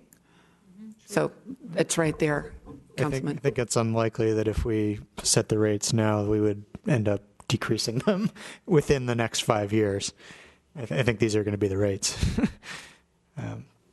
I'll be the third person. I don't want to. I don't think that we can. I think if you do a less rate, you're going to draw it out longer. And I don't know when the next earthquake is going to hit. And I agree that we are having water main breaks all the time, and it costs us and that increases our costs. Thank you. So I mean, we have to take the painful vote, and even though people would, we're always going to get criticism no matter what. So what are we going to do? Do the right thing, or do we want to kick it down the street, which we have been doing for quite some time? Okay, now with the vote tonight, in terms of the assistance program, are we giving direction now as to how we would like that? I think we can't take action on that at this time. Okay, I would just like to state for the record, I would not support option B on the assistance program. I think we should provide assistance up to an amount. I think for people who are by choice, not by medical necessity, but by choice are using large volumes of water, wasting water, I don't think we should be subsidizing those people. So it'd be up for, in support of either continuing the current program or option A, or finding some way to identify people who in medical need, but not a blanket, discount for all low-income residents, regardless of how much water they use. Can we continue the existing program? Okay. And ask us to bring. Correct. Correct. Yeah. Let's tell them that. And so.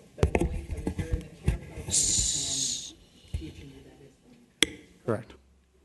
So, according to the city attorney, it would be possible, if you are desirous, to continue your existing program tonight and request that we bring back an examination of other similar programs that may be in alignment with what you've discussed here tonight.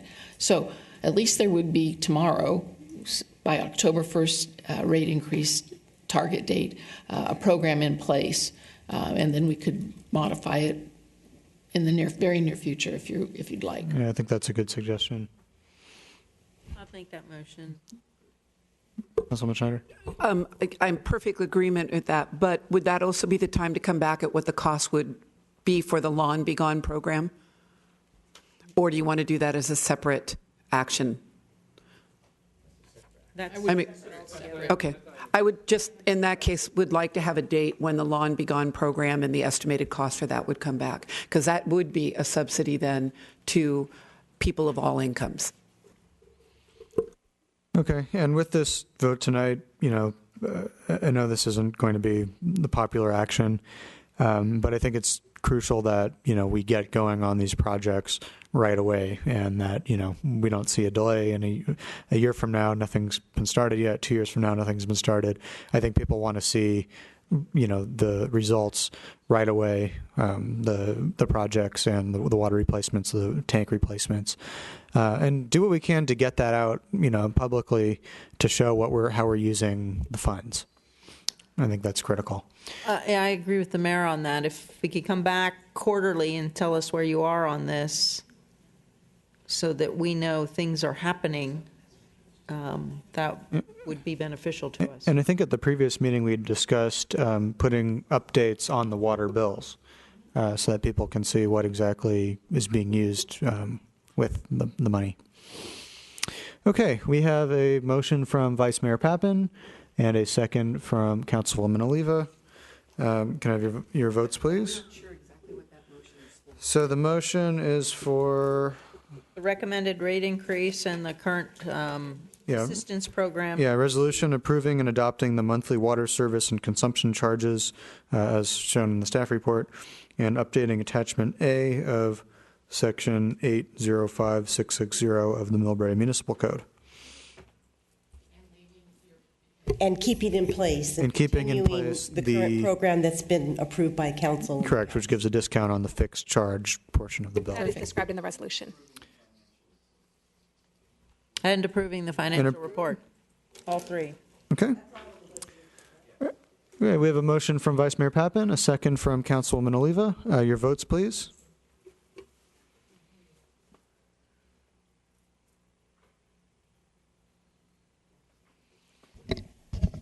Thank you.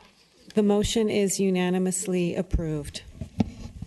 And so we're clear that we would like, as the mayor suggested, quarterly or something on the reports that, I mean, it's painful to hear that a design would take a year. So if we can get movement, that would be beneficial. One technique would be that I've been considering and hearing the request of the council is to bring a capital status update on projects when we bring budget reports, budget updates, bring them at the same time. So just get in the habit of doing it. So we'll work together as a team and get those before you. Okay. Good teamwork, you guys. Thank you. Mr. Mayor, can we have a 2-minute break? Sure. Let's take a short break, and we'll be back for items 13 and 14 when we return.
Okay, welcome back to the September 12th, 2017 City Council meeting. We're now on to item number 13. This is a presentation of the mid-cycle operating and capital budget and approving revised salary schedules. We have with us again Ms. Hilbrantz to give the presentation. Thank you. Thank you, Mayor, council members. As noted, I'm here to present you with a mid-cycle budget update. So last year in June of 2016, you adopted a 2-year budget.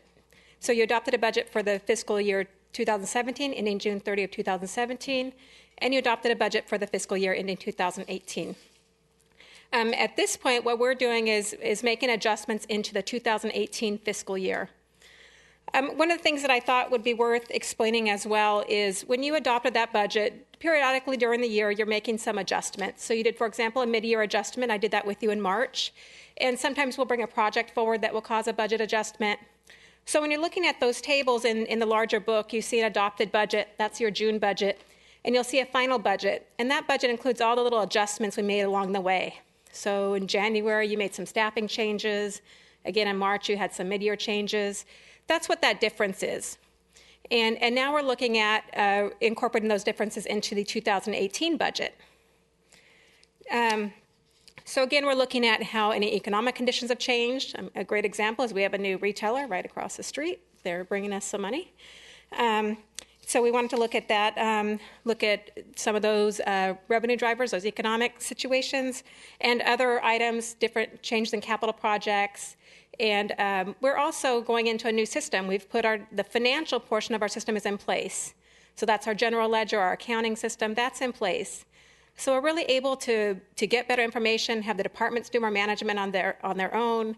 We're really using it for compliance with our purchasing policies. It's been a great system for us, but we need to get the right numbers in the right places, and that's what we're doing here. So as part of this cycle, we met with each department. Some brought staff all the way down to admin staff so that they would know where things need to get paid from as we go into the new system. We looked at their operating budgets. We looked at where employees were doing work. We looked at their capital programs, what their status was. We also looked at, again, I talked earlier about internal service funds. So those are things like we have a garage that provides maintenance for all city vehicles. So each department pays a share of that cost if they have vehicles, that type of thing.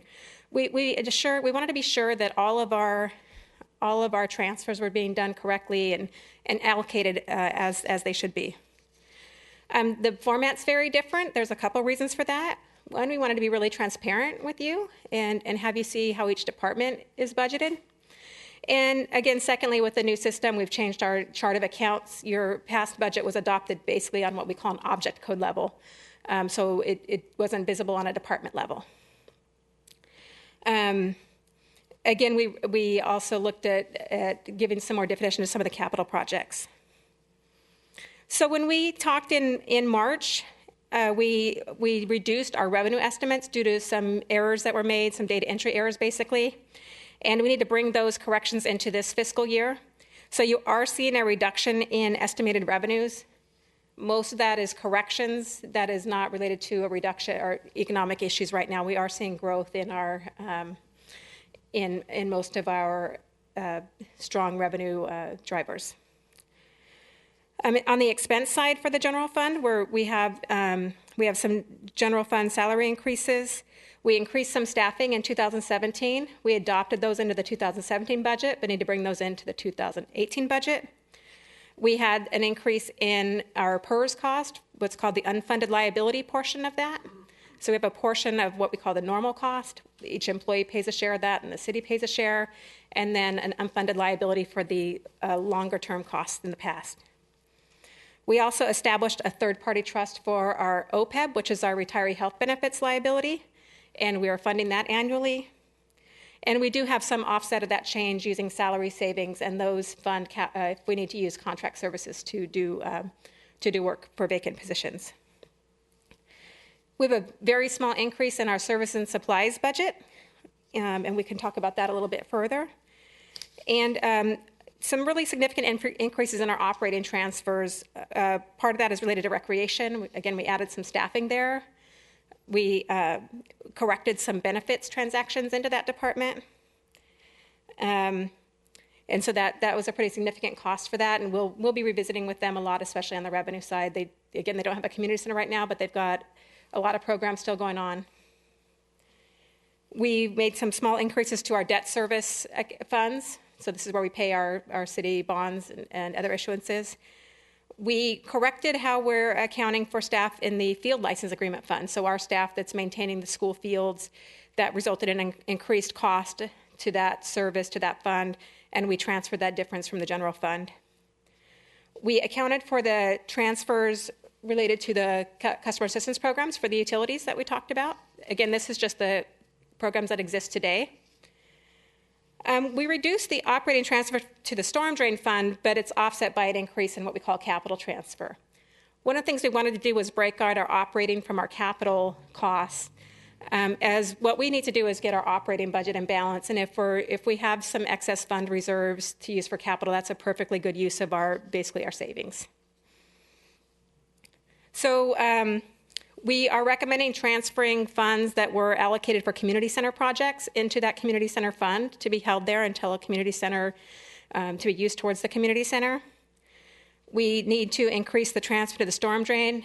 We had approved a project on Hillcrest, and as part of that approval, we did note that a transfer would be needed, so we included that into the proposed adopted budget. And a transfer from the transfer to the vehicle replacement fund. That's one of the internal service funds we talked about. If new vehicles are purchased, the fund needing the vehicle pays for that in full, and then we do a smaller allocation annually. We added some more detail to what we call the other funds. So when you adopted your budget in 2016, you had a large category called other funds. I've included that detail basically on a department by department basis, which department oversees that fund, and you will see that in the attached. We're looking at increasing revenue because one of those funds is the community center fund, so that's receiving revenue from insurance proceeds. And the expense budget is also increasing to account for the community center needs.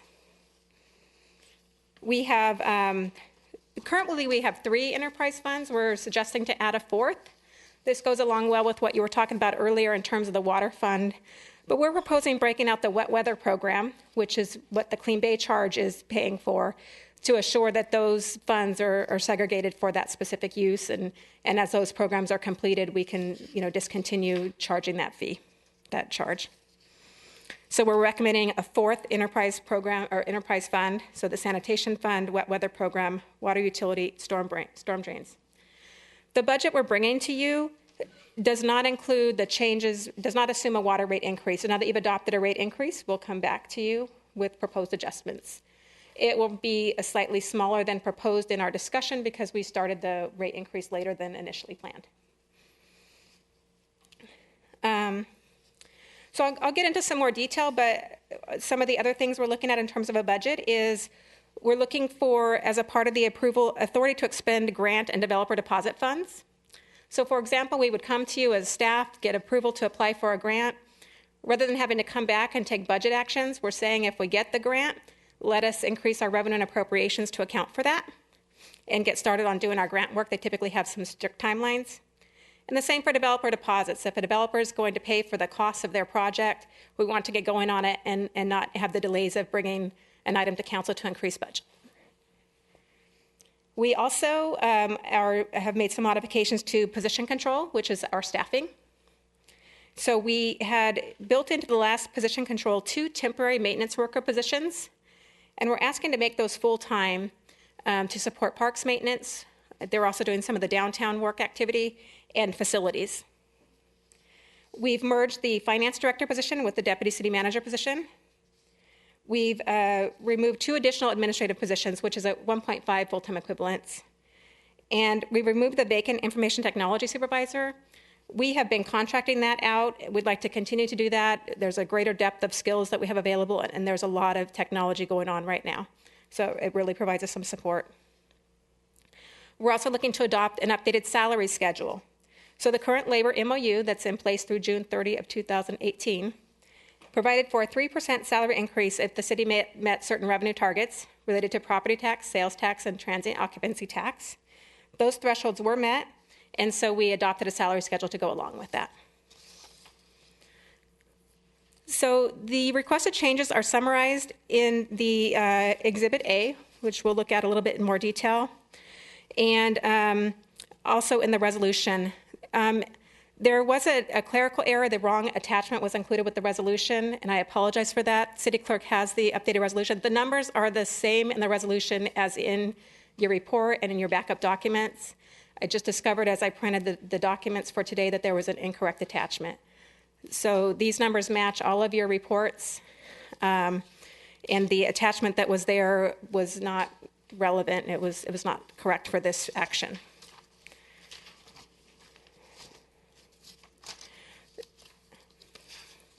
So one of the areas we took some time to focus on, we're just moving to more of a traditional budget document, was looking at where our revenues are coming from to help the public better understand. You know, for example, the public pays quite a bit of money in property tax, but only a small percentage of that ends up here at the city, about 15 cents of every dollar, 16 cents of every dollar. We do have some funds that come in towards the library bond, but in general, much of the property tax revenue goes to the county and to the schools. We also receive, in terms of sales tax, we receive about 1 cent of the sales tax. It's called Bradley Burns.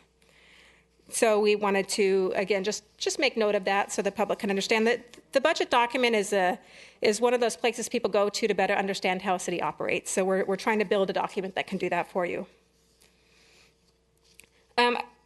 A couple of revenue things that have been significant in the last year is in 2015, we signed an agreement with Outfront Media for the billboard near the 101 freeway.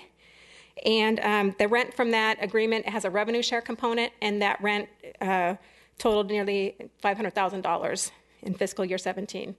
So, yeah. So I thought that was worth mentioning. That's very significant. So.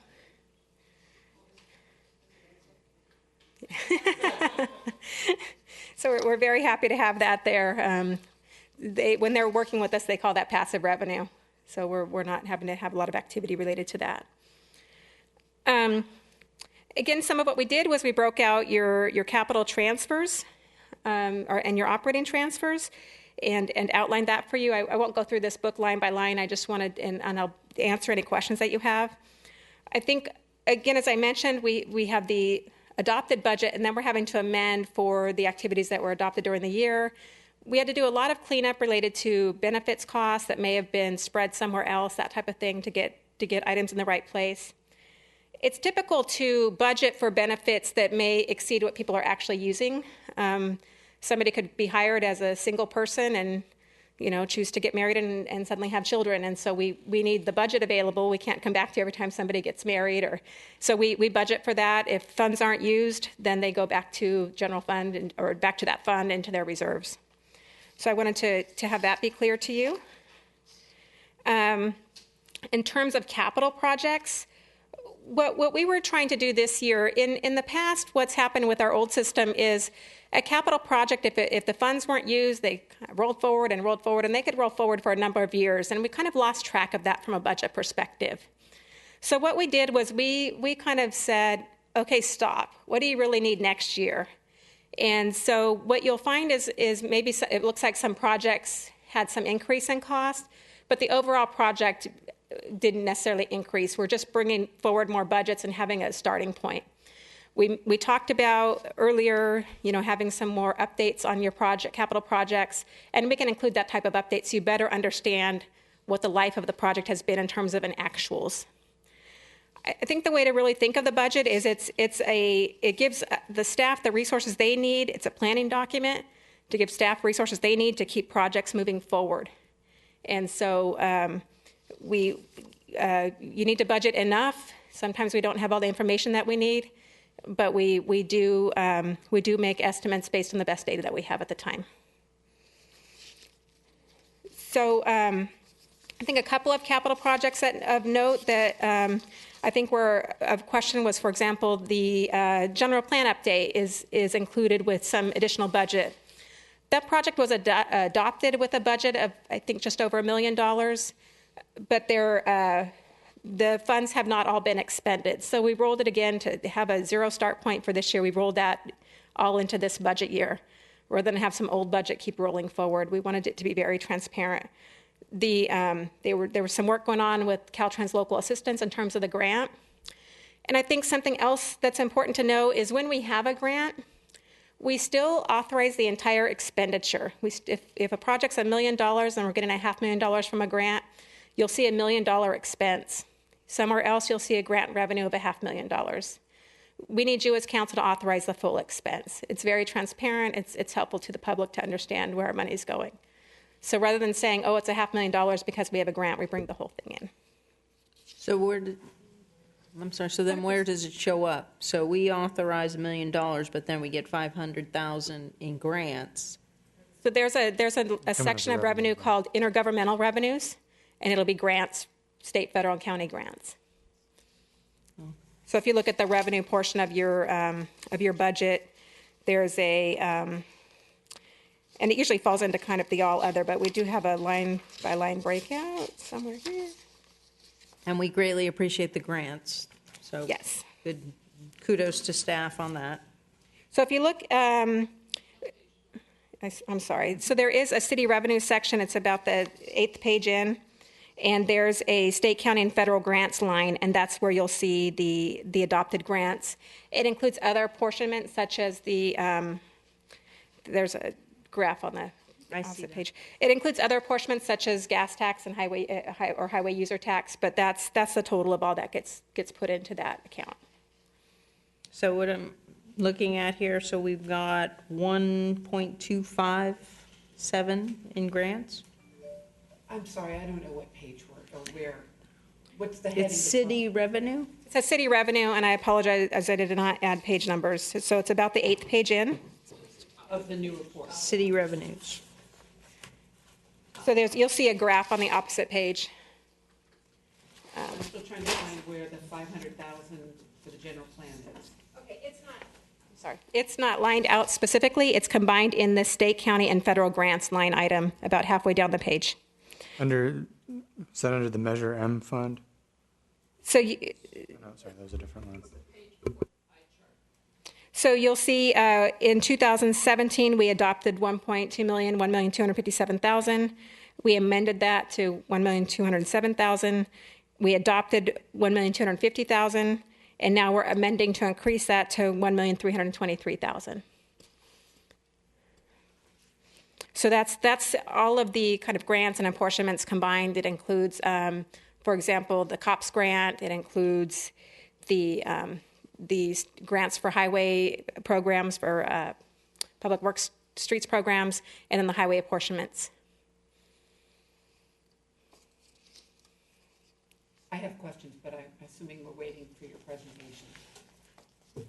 Yeah, that's what So what I'm trying to do is just grab the highlights in terms of capital programs that we've had some questions about, but I'm happy to take questions now, or continue to go through on a slower basis. Considering the hour, I'll take your direction there. Okay, any questions or comments from the council at this time? No, and I would. Okay, Vice Mayor Peppin. Sorry, I wish this was up for the public because this always comes up here. If you can go online, there is a graph or table here, city expenses and how our property taxes, how much of the property taxes we actually get to use in the city, and it only works out to about 16 cents per dollar, which is something I think people need to be well aware of. It looks the county gets most of your property tax dollar, like it's 28%. 20 cents goes to the high school district. 17 cents goes to the Millbrae school district, elementary school district, and then the city's general fund. So this is a question that comes up frequently. I do hope that people, we get 16 cents, oh no, sorry, 0.1579. So just under 16 cents of every dollar of property tax. People have a very... That doesn't include the bonds and everything else. No. So, yeah, just wanted to point that out. That's very, very helpful. So we, this budget will be posted on the Finance Department's website, and we certainly can call out some of these tables into other locations on the website to highlight them as well. That would be great. If I could ask too, we have the various bonds listed on the opposite page there. It would be nice to know the term of the bonds. Are they in perpetuity? Or is there an ending to some of the bonds that show up on our taxes? Okay. That would be nice. Thank you. Okay. Councilwoman Schneider, do you have questions? This is sort of in general, I love that same page too. If it had a page number, we could point it out because I think it's critical for the public to know. So I really appreciate this one. And I appreciate the whole document. I've already talked to the city manager that I would like to see, there's a number of things that I think that are in some chart somewhere else that could be in part of the text. And I could wordsmith this to death, and I would hate to do that now. So if there's a way to sit down, more on a one-on-one and try to make this more user-friendly. There were a lot of things in here that I had never heard of before. I'm the person with the shortest term on here, but I had never heard of what a parking tax was. I had never heard of what the police lease, et cetera, was, because it goes by 2 or 3 different names in the document. And I think it's great having the information here. I just like more detail, but I don't want to go into that now. What I would like to see in detail, and I think this goes along with the Vice Mayor's comment about the bonds and the end dates, but what are the various contracts that we have outstanding? How much has been spent? And when are we done spending those? And this will bring me back to the general fund. My understanding of the general plan, is that a previous council approved X number of dollars. There was a $500,000 grant from various government entities. Then there was an RFP that had to be redone because there was something wrong in the first RFP. And then we added more money to that contract at that time. And now we're adding more money to that contract. And I just don't understand why. Because I have been a consultant and my job was, here's the amount of money you get, here's the time you got to get it done, and the job should be done, and it's not done, it's not in front of us. So just looking at the general plan, I have great concerns just looking at that one thing, along with the active transportation plan and along with the downtown specific plan. And I couldn't tell from reading this where all that was. And if a future version of this can go into more detail, I would be very happy. And it would be more transparent. I'd like to ask it. She can address some of the general plan questions. Tanya? And if I could just, while she's coming up, speak to the budget issue. We're not changing a contract at all. This is just bringing the budget in, so they'll issue a contract against that, or a purchase order with the contract. I understand, but when I was reading this, and we've approved so many contracts in my year and a half here, and I was trying to figure out, okay, which one of these is... I'm sorry, in my time here, which one of these is the MCTV contract? Which one of these are the pavement contracts? Where does all that fit? And I couldn't put the pieces together.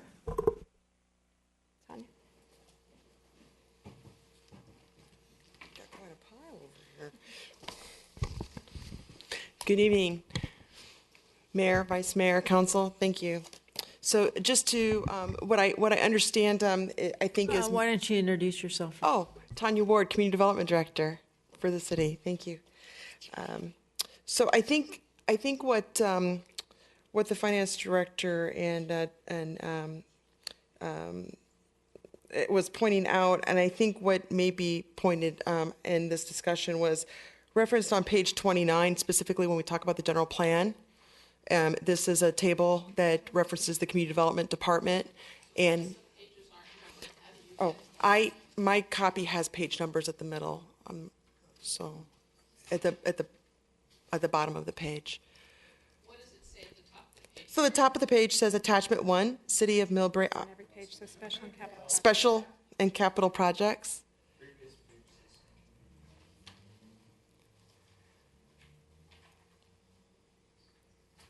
So in the title being Special and Capital Projects, and there's a table there, and midpoint down, there's the Update General Plan 2040, and there's a description to the right that talks about the budget requested budget, there's a dollar amount of $600,000. And then there's a description towards the right of that.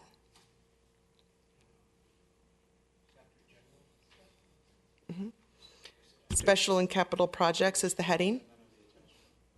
Of the attachment. Are you looking online? Yes. Okay, that might be easier if we look online. That's where she gets her page number 2 is from the online version. Okay. Oh, page 29? Is that what you said? Page 37. That's correct. 29 or 37? If you're looking, if you're on the PDF, it's 37 of 66. Okay. So if we reference the update to the general plan 2040, I believe, as Deanna was mentioning, this isn't regarding a contract. This is regarding the special and capital project budget. There's a number there, a figure, requested budget of $600,000. I want to address the description that's to the right of it, and that the point is that there's several dollar amounts there. And I think for clarity's point, for point of this discussion, is to talk about the $350,000 that's recommended in addition to, as part of the general plan budget. It's a portion of funds that were already budgeted in prior fiscal years. That the description due to project delays is meant to describe that the $350,000 was part of a prior year's budget, and it's now going to be spent in the fiscal year 17-18. And that due to those delays of the contracting and processing issues that experienced with the reimbursement process of the Caltrain Assistance Program, another way of saying this is that the funds are not an additional request, rather than it's a carryover from the unspent funds from the previous fiscal year. So the $250,000 that it's, if you add the $250,000 that's going to be recovered from the grant, that's going to fall in the fiscal year of 16-17. And then the additional $250,000 that's anticipated to be recovered will fall in the 2017-18 fiscal year. So there is a reimbursement process that's underway currently for $500,000, and that money will be reimbursed to the city for the active transportation plan process, the priority development specific plan, and the active transportation plan. So that money is those expenses that have been occurred from the consultants preparing those documents is underway. We expect reimbursement in the near future, and staff will be bringing an update to the council regarding the progress of the general plan, as well. We anticipate in fall. In November specifically, and we're going to be outlining all of those documents that will be coming before you. In regards to that TDA, Article 3 Bicycle and Pedestrian Program, that falls underneath at the bottom. The city did receive a grant of $62,500. That's for the active transportation plan. That work has also been underway. That's also part of the component of the general plan project. That reimbursable grant fund, according to my notes here, it's included in the revenue and expense and is budgeted as an expense. And this is typically a budget treatment to assure that all expenses that are appropriated through council action rather than offset by revenues. So I think that what Deanna was mentioning was that in the grant section, they're all kind of combined together. But I think what we can do to be a little more clear is maybe this description, and that's what I'm trying to, I guess, to define, is that the description is not as clear. So can I ask for clarification? The project is not, you're not asking for increases to either the general plan or the TDA project. You're simply working with the new finance system of allocating the funds in the correct year. Is that what's happening? That's exactly what's happening. That's good. That's great. I like to hear that, because when I read this, it's like, oh my gosh, you're asking, the staff is asking in a number of places for some fairly significant dollar amounts. And that's before I even brought up the fact that we asked for parking study or a parking plan. So I didn't know if that was covered or not. I would love to see that clarified. If I'm confused, imagine how people who are less versed or haven't read this a few times I look forward to seeing that in smaller pieces, maybe with a better description. Because addition to me means you're asking for more money. And I think that's well noted. And I think that reading this, that's one of the reasons why we thought it could be explained a little bit more clear. And so, All right, Councilman Lee. Yeah. So thank you, Councilwoman Snyder. Brought up a good point. At our last discussion on the general plan, the council agreed that two things needed to happen to have improve the downtown businesses, the economic development in the downtown. One is a parking study, and we all agreed that we would spend the money for a parking study. And two, we would spend money on having develop a business improvement district. So is that part of this money here in the general plan? So it's not part of the general plan, but it is referenced. I want to grab the right page. The short answer is it's not in the general plan. It's not in the general plan, but it is recognized. But it is in the budget. In the budget. It's in a different place, and perhaps Deanna and Tanya can tell you where, but those two projects are included, just not as part of the general plan. Okay, because I wanted to get clarification because on you have downtown improvement district $300,000, so it's capital improvement. So I'm wondering if that's the cost of the new benches and new fixtures downtown, or is that also include staff time in terms of organizing a BID? So the downtown improvements or the enhancements that include furniture improvements, that's going to be under the economic development implementation. I believe one of the items was regarding the street lights that was focused on tonight earlier. And the downtown improvement district is a different category all of itself, which I think is what you're referring to. Okay, excellent. Thank you. Okay. Any other comments or questions? I have one question just for clarification on the salary schedule. The 3% increases, are those for all employees or for represented employees? For all employees with one exception. Okay. So the assumption was that all unrepresented employees would be getting the same increase as the represented employees? Correct. Okay. A minor correction is part-time employees don't receive a 3%, but there is a minimum wage increase, and you'll see in the salary schedule that their increase is effective 1/1 of 18. Okay. All right. I think that's all that I have. Councilman Schneider? I think we're jumping ahead of the end of your presentation, but I'm not sure that I heard that if we're going to go straight into seeing a motion and a second up there, that we continue to talk about that parking study and the BID. I don't want that to get lost tonight. So the BID is listed in the community development budget as a downtown improvement district. There's a $300,000 budget that if you adopt this package is included. The parking study is not currently included. It actually will require an amendment to the agreement that's planned because it's a change in scope. And at that point, they would bring forward any budget actions that are needed, if any are needed. Those are both problems. It's not what was indicated. So the $300,000 for the BID downtown improvements, I understood, was hardscape. That's different than what you're talking about and what Councilmember Lee discussed, which is actual staff time to work with the downtown businesses to form a BID. And I was under the impression until just now that those dollars were also in this proposal. Secondarily, the long requested parking study is not in this presentation. I stand corrected. I was told differently. So we need to bring both of those back or modify the proposal before you and include both items. Thank you, because that was my understanding that $300,000 was the work that's been done on Hillcrest. Sorry, the work that was done in Hillcrest. And I'll shut up, but I have three other things that I thought that I want to bring forward in terms of budget adjustments. Do you want me to wait till we're all done? Can we just clear up where we're at first before we bring something else new? So what, the parking? Do you have a comment about the parking? Yeah, do we have it in here or not have it in here? There is I'll just point to an ADA transit plan. It's not a parking study.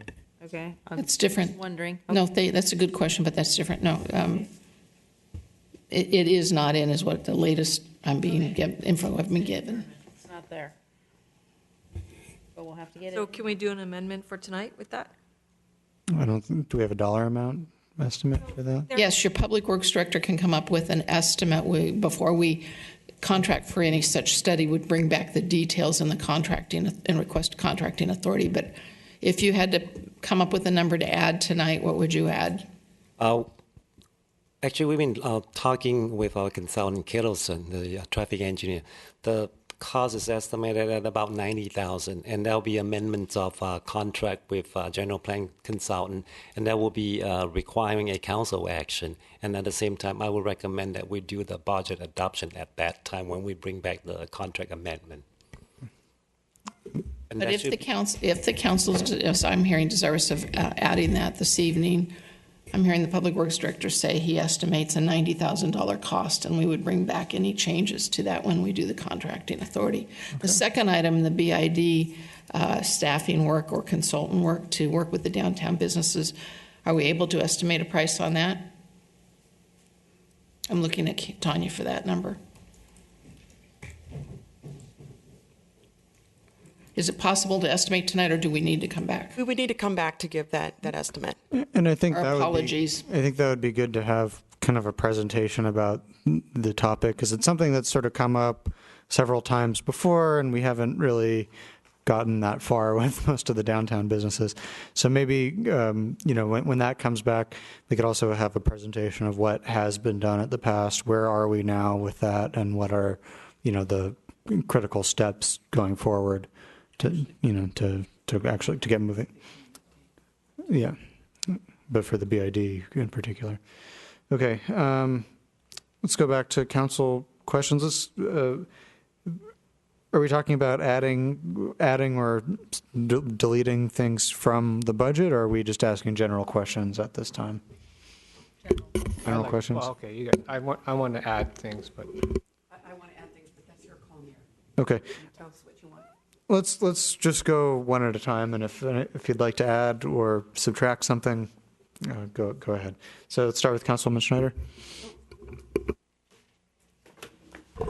I am the liaison to two committees, both of whom have their adopted work plans and are trying to move forward with their adopted work plans. So under cultural arts, two of the items that is under the work plan is getting a sample mural painted somewhere downtown. In a way, this is sort of jumping the gun on having the specific plan, which should, I would assume, show places for that.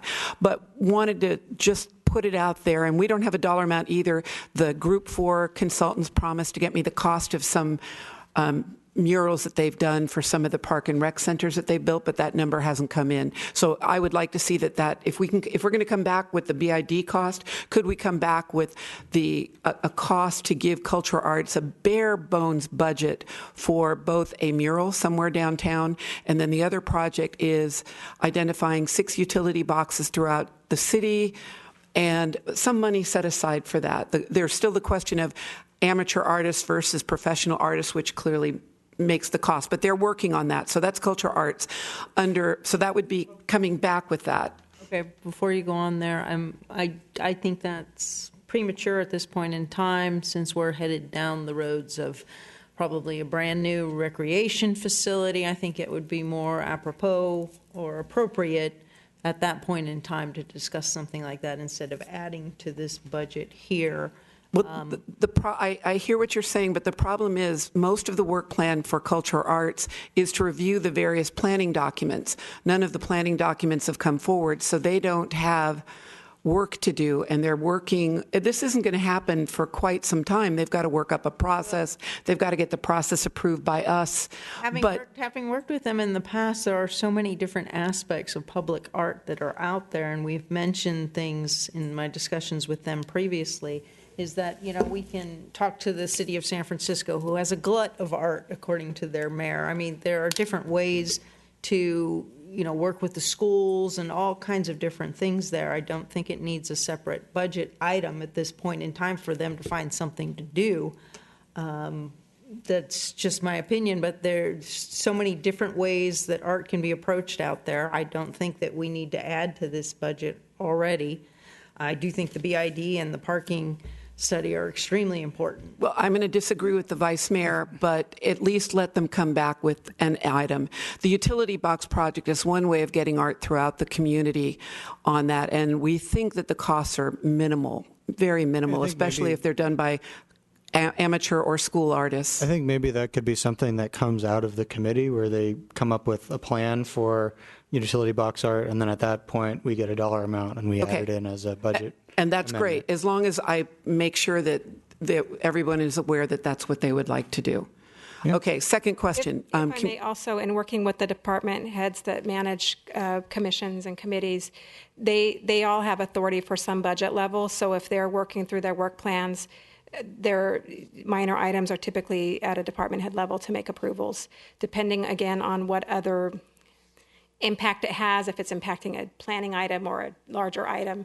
So, if some items in a commission that a commission needs to complete work plan, the department head, understanding I don't have a commission and committee that I work with, but understanding the needs and the future plans typically has some of that budget assigned in their budget. Good to know. Right now they're operating on a zero budget. Well, so community enhancement, if I can finish. Well, along those lines too, it would be nice to know some cities have developer fees or fees that encourage public art. That would be a good part, I think, of the cultural arts program to find out what other cities are doing. So I think to that promote would be public art. I think that would be a whole nother study in terms of. Well, I mean, they're looking for something to do, according to Ms. Schneider. So it was just a suggestion. They're not looking. They have their approved work plan, but actually looking at developer fees is in the work plan. It's just not in the big high-level plan that we, the council, gave them. The high-level plan that we gave them really doesn't give them a lot to do, as I said. So switching to the other committee that I liaison to, this is community enhancement, of which there has been a partnership now with Park and Rec Commission to look at our urban forest. And again, no dollar amount ready yet, but to come in and do an inventory of trees. The city hasn't done an inventory of its urban forest since 1992. So this would be in my council comments later, but their subcommittee within that very large committee have met with Palo Alto's Canopy. They're trying to put together some figures of what it would cost to do a tree inventory. So I just want to make sure that those two are out there. It's not ready to vote on tonight. As you said, they would just like us to know that they would like to come back, but not to wait until fiscal year 18-19's budget. So is that okay? So in general, as programs come forward, for example, if they need a contract approval or things can be adjusted at mid-year, if, for example, a work plan was being presented, those I talked about how the budget in 2017 was adjusted throughout the year. Those are the times that those things take place. So if it wasn't at a state that the department head could include it in their general budget request, there's not a budget for each specific committee or commission. So it's integrated into the budget of the department that manages that committee.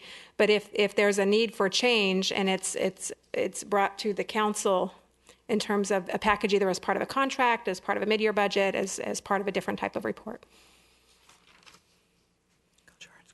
Those are the three: parking, community enhancement, the urban forest, and cultural arts. Done. Okay, Councilman Lee. Thank you. So a while ago, we've been having a rash of burglaries, and we had several meetings. I see that you added you added another police staff person on the budget. And I think that, the other thing too, I think to be economically prudent and effective with the use of public dollars, was the idea of using surveillance equipment and using up-to-date technology. So I think at this moment, the public sees the value of having surveillance cameras and sees the value of having plate readers. So I like to see us add that into the budget somehow, maybe next budget. Where we left that was a discussion needed to be had with your public. It was an idea that was brought forward at the time. The council seemed somewhat divided, as did the public, and I thought the direction from the council, but we can revisit this and take direction and input from the council this evening, was to bring the police department back. We did bring Mike Senna from NICRIC back. We talked about license plate readers, and at that point, staff understood that we needed to have more public discussion about license plate readers and other surveillance type cameras. If the council is ready to give direction on that, that's something we can. That's what I would support, and I see two other people here who support that. Okay. Because I mean, they're always asking for more staffing. I think this is the most cost-effective way of tripling or actually tenfolding our police force. We'll bring a proposal forward. I got one more, but if you want to weigh in on that? You can finish up. Go ahead. The other thing, too, is we talked about engaging some of our residents who live in apartments. They don't have a backyard. And our recreation commission has done some research on the community gardens. And the Preservation Commission wants to do that as well. Or not preservation, what is it what they call it now? Enhancement, community enhancement. And I think that the school district put one in. A high school district has one, but the city of Millbrae doesn't have one. Other cities do. I think we should. It's a good service, and it goes a long way. I don't think, and we can also get a lot of volunteers. So I like to put some seed money into that as maybe a matching grant of some sort. I think that's something maybe that would be best to come back during the community center. I agree, but I like to put that on our radar. Yeah, I think it's definitely on the radar. I think we need to finish the site planning for the community center in Central Park. Assuming we want to do it in Central Park, we could do it in a different park if you'd prefer. But part of what Group 4 is working on is not just the building itself, but how the whole park is laid out, and that could potentially include a community garden. You're also at a point where your citywide park master plan is almost nearing completion, and that might be a place to put the addition of a community garden. Since you mentioned that, did we find the contract from the SFPUC? No. Okay. We need to do that to include in the plan, please. Okay, let's go to Councilwoman Oliva. So other than new ideas, or not so much new, but implementing ideas that have been here, what about retaining our staff? Somehow we can budget something with regards to that. That's been an issue since I've been on council. And I'd like to see something where we could, education or salaries or unions or something, Training. whatever we can do to put into our budget to help retain our staff. So a couple of things that we can do. I think it's a very good suggestion. One, when we turned around economically and quit cutting our salaries, employee salaries each year, we encourage the departments then to reinstitute a minimal initial level of support for the employees' professional development. And with the institution of the HR position as a full-time position as opposed to a part-time position, some of that work has been initiated and is underway. Another thing that we've put in this proposal for your consideration is the work to do evaluating our salaries in comparison with our direct competition, because as most of the council has been informed and discussed with me in the last couple of weeks, we're at the rate of attracting, training, and losing staff at a phenomenal rate, and it's in large part due to the differential in salaries between us and our competing cities, competing agencies. So rather than wait until we're back at the negotiation table, which should begin here by January, sometime between now and January, we need to look at what our salaries are and come back with some recommendations to council. That is in this proposal. Thank you. Any other, Councilman Schneider? I just wanted to agree with Councilman Lee's community garden. I think it's been on the books since 2012, 2013. I know we've got a special meeting next week. I encourage the public to attend both the workshop and the combined meeting. And if that's going to be talked about next week, I look forward to learning how they're planning on fitting in a community garden at Central Park. Vice Mayor Pappen? One thing, and I know it's coming our way, so maybe this is premature, but the ADA analysis for city buildings. And, if we can get in, I guess the front doors for City Hall are in compliance, but it would seem like we have an older population that's kind of what I've heard, but it would be preferable and that maybe we set a little bit of money aside. Community center sprinklers were in compliance? Yeah. Were they? Really? Okay. So we have a significant budget set aside for City Hall improvements, both ADA and... Well, I'm just thinking that doors are a simple kind of fix. I know, okay, you could do the bathroom. By the time we wait for everything else... Yeah, a button on the doors. I think we would look good to the public if we could get that just off the plate to start with instead of waiting for the entire plan to be completed. If I could get some consensus on that, that would be helpful. It was in here. I think she just wants us to get straight ahead and get going. Well, I just do if we can do the doors, it's perceived as getting something out of the way very quickly. I think we tend to wait to get everything in one. And so to be clear, what the Vice Mayor is talking about, and she's absolutely correct.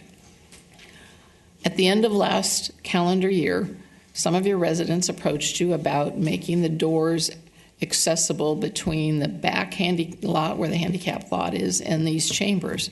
And we asked our building official. He felt the doors were in compliance with ADA requirements. We then raised the question, we better be sure. So we brought in some ADA experts who told us that, in fact, the doors are compliant, but there are pieces of City Hall that are not. So we have a package ready to come before you in the next 60 days that would get authorization. It is in the budget to contract for those improvements. In the meantime, the point that putting the buttons in has gotten lost in this discussion, as Ms. Pappen has rightfully pointed out. What she seems to be asking, and I don't want to paraphrase, is there support on the council to go ahead and do that piece now and not wait for the package in November? that is correct. Is that clear? That is what I would like to propose. Just clarification, then, that's the $100,000 under the item called Facilities ADA Transition Plan? Well, it seems like our doors are already in compliance. We would have. I'm just reading the number. Yeah, from no, the no, no. I report. got that. I got that. I think. Yeah, I'm that's more fine with involved. going forward. I think this would be in addition to what is already in there. Yeah, I so we support would that. have to add that. We'd have to add money. Yes, we would, because as been we don't know what that noted, is. it's probably, what do we say, 25,000? And not to exceed. Not to exceed 25,000, which would be within the city manager's approval. It's just that we need to be clear that the doors are technically in compliance. This However, is a convenience item. It's a convenient item. We have an older population. They're difficult to maneuver. I think it would be customer service related if the council would agree to The doors allowing. to the lobby and then also to Yes. the council chamber. I agree. There's 3 sets of doors. I think I heard 3, 4, 5. Everyone, thank you very much. Thank you. Okay, so do we have a motion to accept the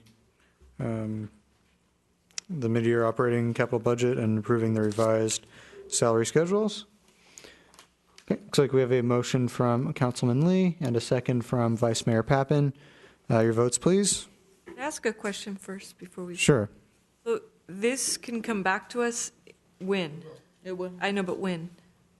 Next. What do you need to see back? When do we get to see any changes or revisions? I Parking understand and- it's a working document, so we're going to just, it doesn't matter, but when do we get to see the revisions? So you're asking, are we going to see quarterly updates of this budget, or are you asking all the items that you wanted to come back, like BID formation, SFPUC contract, park master plan, we'll bring you those back. The questions that you asked tonight about what's in, what's not in, would not require agendizing. We can give you a memo on that, and we would likely do it that way.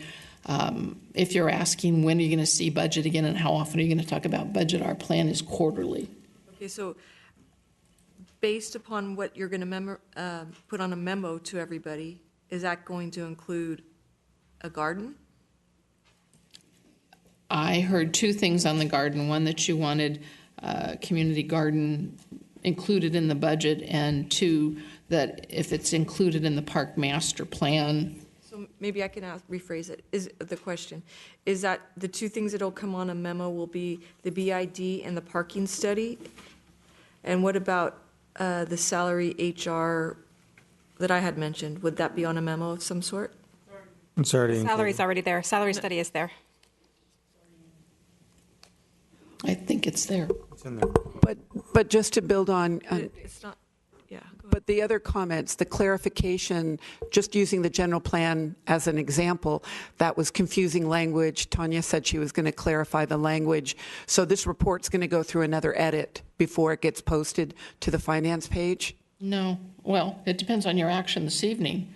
If you approve this evening with items that you've asked staff to work on and we come back to you, if you hold up your approval tonight until we do these items, it will not get posted this week. You're correct. It depends what action you take. I don't want to hold off approving the budget, but some of the clarifications so that it's a more easily understandable document, including putting page numbers on, those are edits. I can do the page numbers as a clerical transaction, certainly. I don't. And the whole discussion we just had about the 350,000 addition, all of that, which didn't make sense to me anyway, until you spoke, you added clarification. So I know Councilman Oliva is asking for the additional dollar amounts. I'm asking, in addition to the dollar amounts, clarification of the report itself. But that's not what I'm that we already talked about. That's not what I'm asking. I want to know, are we going to get memos regarding the discussion? And I think I got it cleared up. So I'm not asking that. What I'm asking is, how are we going to receive documentation that these changes are going forward? And our city manager said that we're going to have two memos. One's on the BID and one is on the parking. Right? But then she said a quarterly report. Every quarter we'll have an We're update. gonna see this thing again with modifications. Or is that? Yes. It's not typical to bring the whole book back, but if that's the direction, we certainly can do that. I think it's usually more of a high-level presentation on the quarterly updates. Okay, and I'm telling you, I didn't understand what it said in there about general plan, and I want to see that changed. I'm still uncomfortable. I don't know if I vote tonight and suddenly we're sticking more money into the consultants doing the general plan. I heard you clarify it, but it's not clarified in the document. So unless the language in the document is cleaned up, in addition to putting in page numbers, it's still confusing. Even though you'd have to come back and rewatch tonight's videotape to say, okay, now I understand we're really not adding extra money to the general plan. It's just that the language that was used in there isn't as clear as it could be. I understand. That being said, we can't add more. We can't add to the contract without council approval. So I hear you, but when I read that, it's asking me to approve an additional $350,000 on top of the $250, which will be reimbursed. That's how I read that. But then read the revenues and you can offset it. It shouldn't be that complicated, especially if we're trying to be more transparent to the public. These are just edits in a report, and I don't care if it comes back in 3 months with those edits to make it more easy to understand. That's fine. I can wait 3 months for the next report, but I want the improvements made. If it's confusing to me, it's going to be confusing to me in 3 months.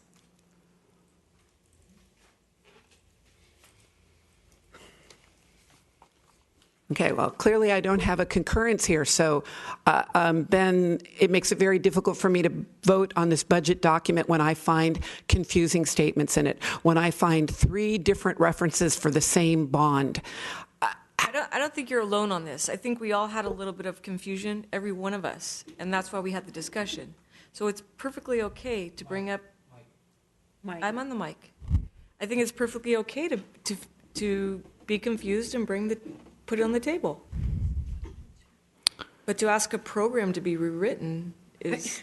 I'm the one column on the page 29 or 37, depending on if you keep the staff report, that says additional of 350,000. Change the verbiage in the one box in the chart to make it easier to understand what's really happening.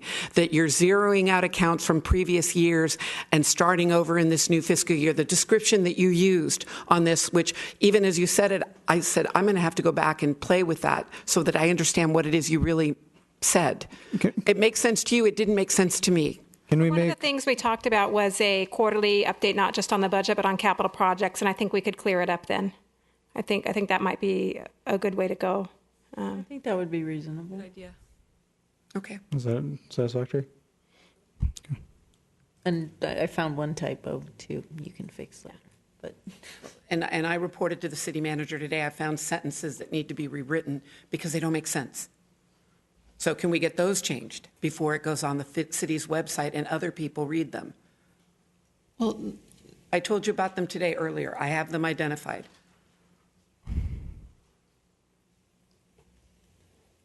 What I was trying to say is that if there are changes that you want to make in a document that are substantial, we should make those so that the council can vote on whether they agree or not. If they're edits and typos and minor, we can make those, yes.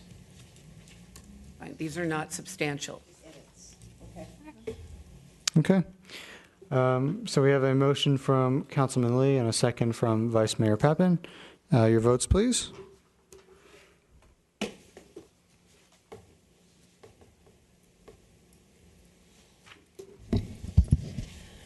The motion is unanimously approved. Okay. You're now on to item number 14, to provide guidance and recommendations for the resolutions being considered at the 2017 League of California Cities Annual Conference. Do we have a report on this item?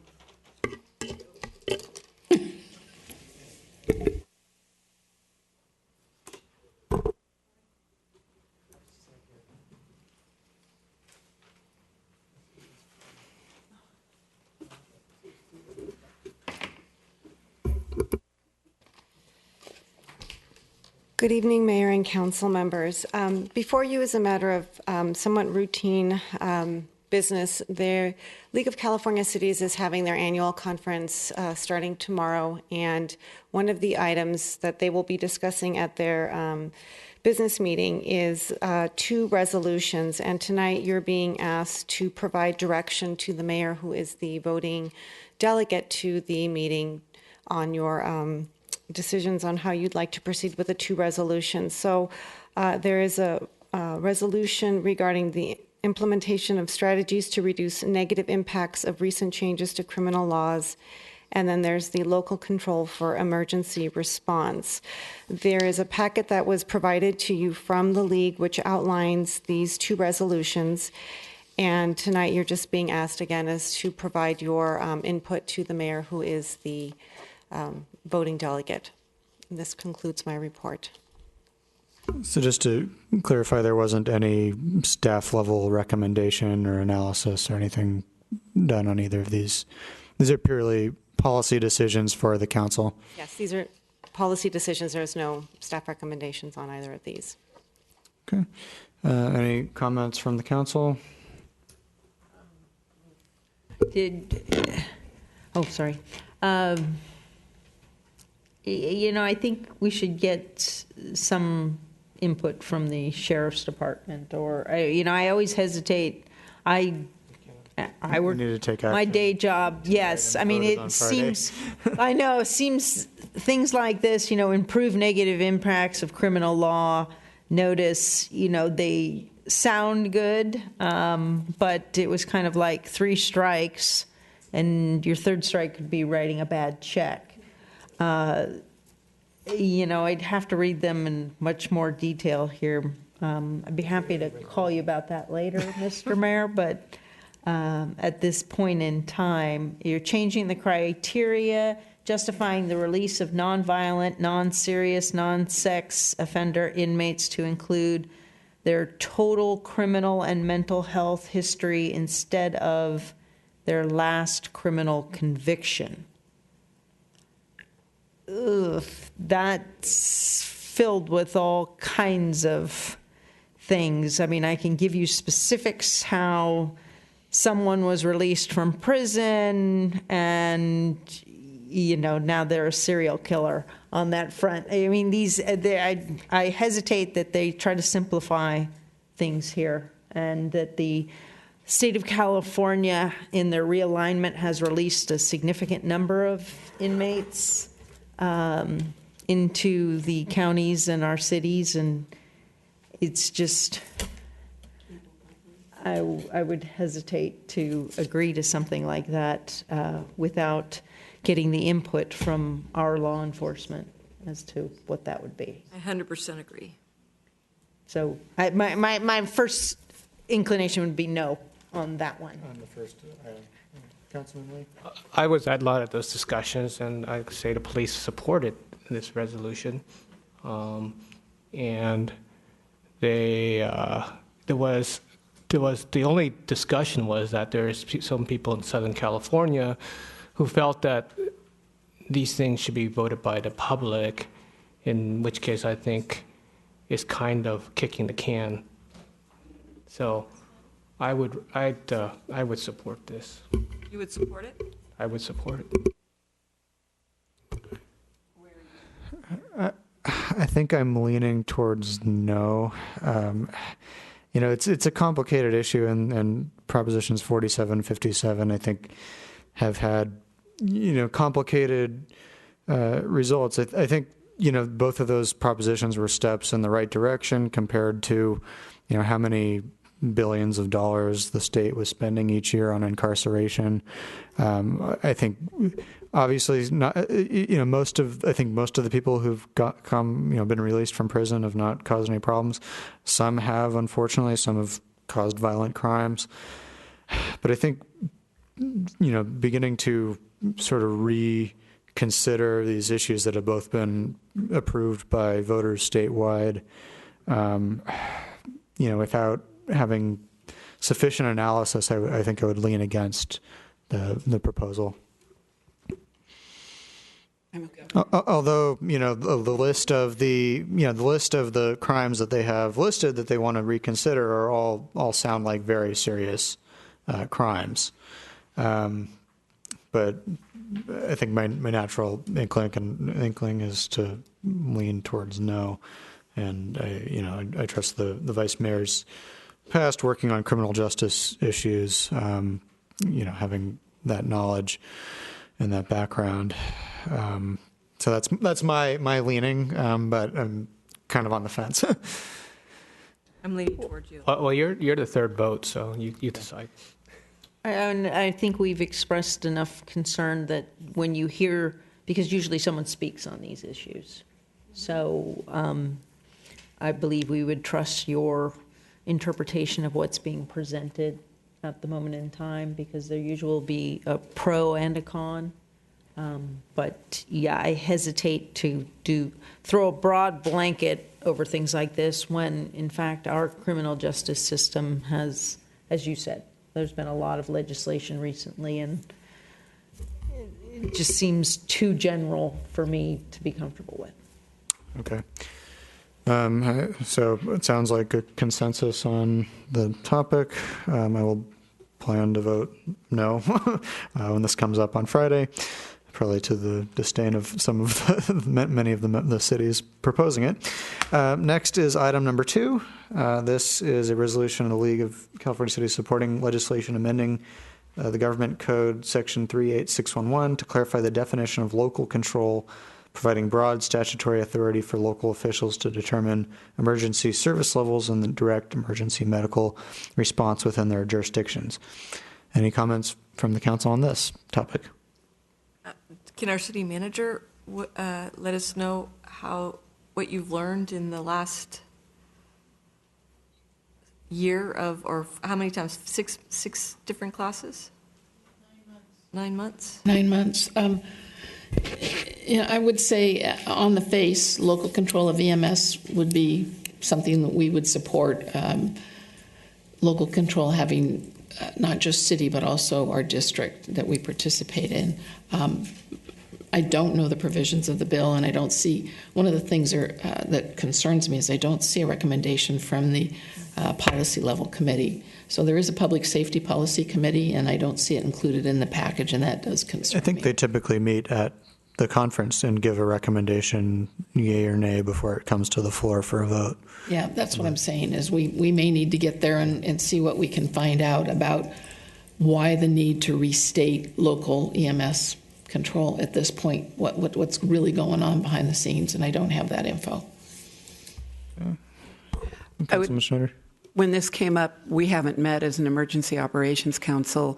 I don't know if the one that you serve on, so this hasn't been discussed. I think I would do the same thing that the Vice Mayor said on the previous resolution. If you learn something there that sounds like it seems to make sense, I trust your ability to do that, but I know we haven't talked about it, and we don't meet until the end of September. I will say with the EMS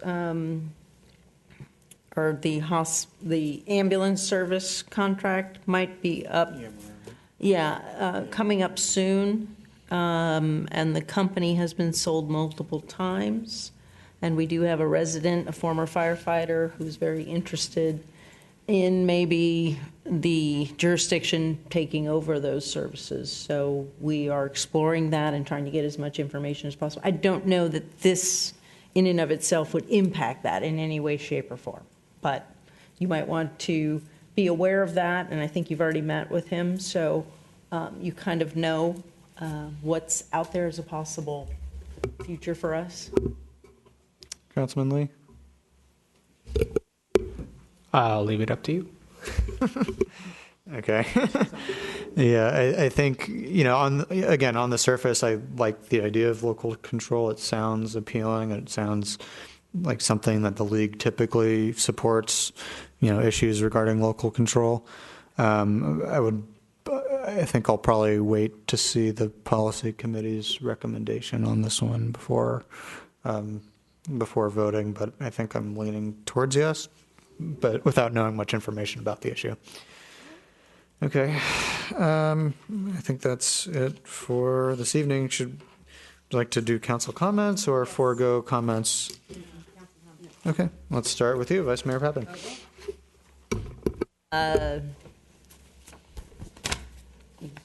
This is basically the bus tour of facilities in our area to look at the size and shape of recreational facilities. Group 4 had a little bus tour, which the locations are posted online, and I do highly recommend that people go and look so that you have an idea of what a 12,000 square foot gymnasium looks like. It was very good for several of the residents, Councilmember Schneider, Councilmember Oliva, a planning commissioner, to go out and just see, because, we can talk about these things all night long, but we're going to hopefully, Councilmember Schneider took some pictures, I took some pictures, hopefully we will post those online as well. Moving forward, no architecture has been approved in any way, shape, or form, but the public has given input on the possibilities of a new recreational facility, and the Group 4 that was hired will present those to the public. I think our next meeting's the 19th? The 19th of this month. A week from tonight, open to the public. We encourage all the public to be there. I don't know if they're going to have the costs breakdowns at that time. We will reiterate that there was a settlement with the insurance company as to replacement value of the old facility, which came out just over $6 million, 6.2 or 3, which, and we will clarify, which was built for a much smaller population. So moving forward, we hope that the public will consider the size of our current population in whatever is built in the future, but these facilities that we toured were absolutely amazing and wonderful, and we do hope that the community will take a look at them and look around, and we are always open to new ideas. If anybody has any, if you're at a facility and you see something great, send us a picture, and we want to have more ideas. I'll let Councilmember Schneider and Ms. Oliva fill in some of the blanks there, but it was a wonderful experience to really see things in person to get a better idea of what's happening. Thank you. Councilman Schneider, if you'd like to, or Councilman Oliva, if you'd like to comment on that. Well, I did participate in the tour as well, and it was definitely something that I would encourage anybody and everybody to do if they want to participate in the design of ours. There was the design group pointed out so many things that just were so enlightening to things that I'd never even thought about. You know, it was simple things like water fountains. I mean, volleyball, high-tech volleyball nets that come down off the ceiling and how things work, parking, gym stands. So as far as architect goes and design, and I mean, none of them were perfect, but yet some of the ideas, you could take something great from each and every one of the 4 facilities that we saw. So I thought it was well worth the day. Thank you. Councilman Schneider, if you'd like to continue. I will concur. It was a great experience, and they also pointed out things that were interesting, like if the community center room is 300 seats or larger, it's easier to rent out. So looking at how the new center can help pay for itself, that meeting rooms need to be at least 900 square feet. We got to see a couple of teen centers, so it gives you an idea of what kind of, well, there's the building, and then there's everything that has to go in the building.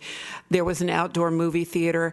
And because I do represent the city on emergency services, I will tell you that both Palo Alto and the 2 facilities in San Jose had defenses built into the buildings. I don't know the right terminology yet. In Palo Alto, they had the most darling sculptures, little owls that could be seats, but they also protected a car, whether you hit the gas instead of the brakes, or you deliberately are trying to hit people in a cafe, which is right in front of this place in Palo Alto. These protection devices are artistic. They're a form of art, but they're a form of protection too, which is something I hadn't thought about for us. But in this new day and age of cars as weapons of mass destruction, to me that was sadly one of the things that I took away, but the clever solutions in coming through with that. That was my comment on that. I'm going to go quickly into, if anybody is still watching, and I know all of our hearts go out.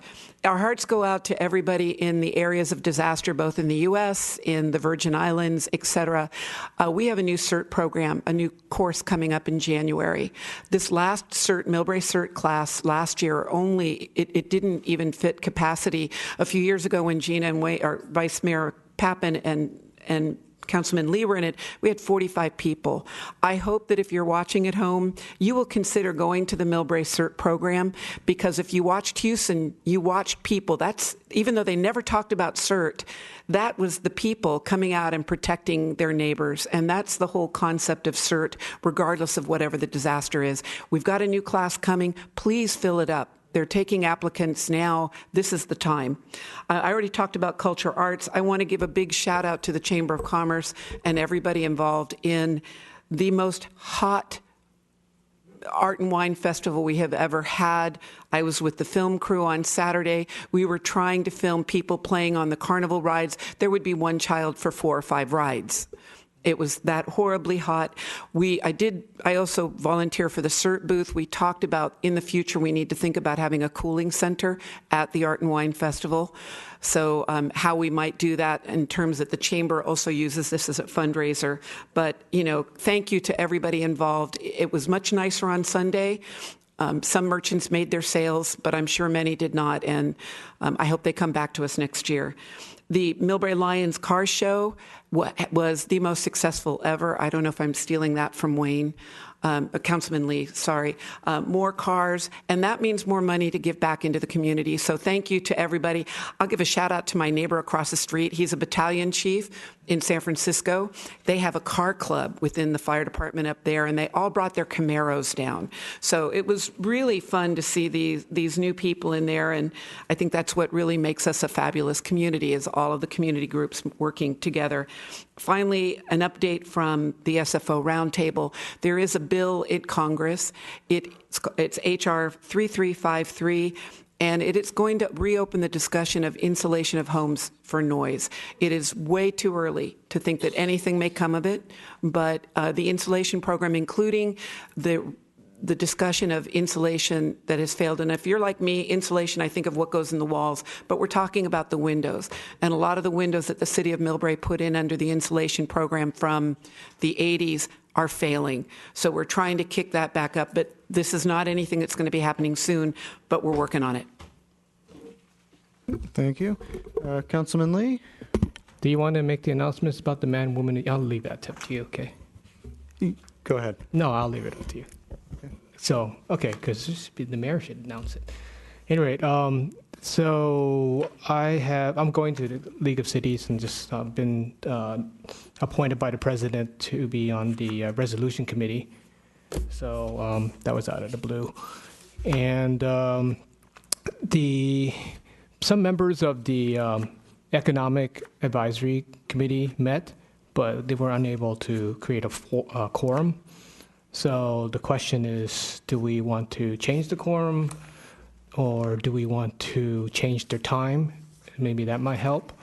One of the things that I'm really concerned about is there's only 2 members of the business district. You can't have a buy-in in improving downtown or economic development if you don't have the businesses involved and only the citizens. Because, no matter what the citizens say, the businesses won't do it. So there's no point. So we have to try to get more businesses involved in this committee. The PCE, Business Clean Energy, their opt-out rate is below 2%, which is phenomenal. One of the largest community aggregate energy companies, and they're being attacked by several, by PG&E and other utilities. They're trying to get resolutions in the state to make it harder for them to exist.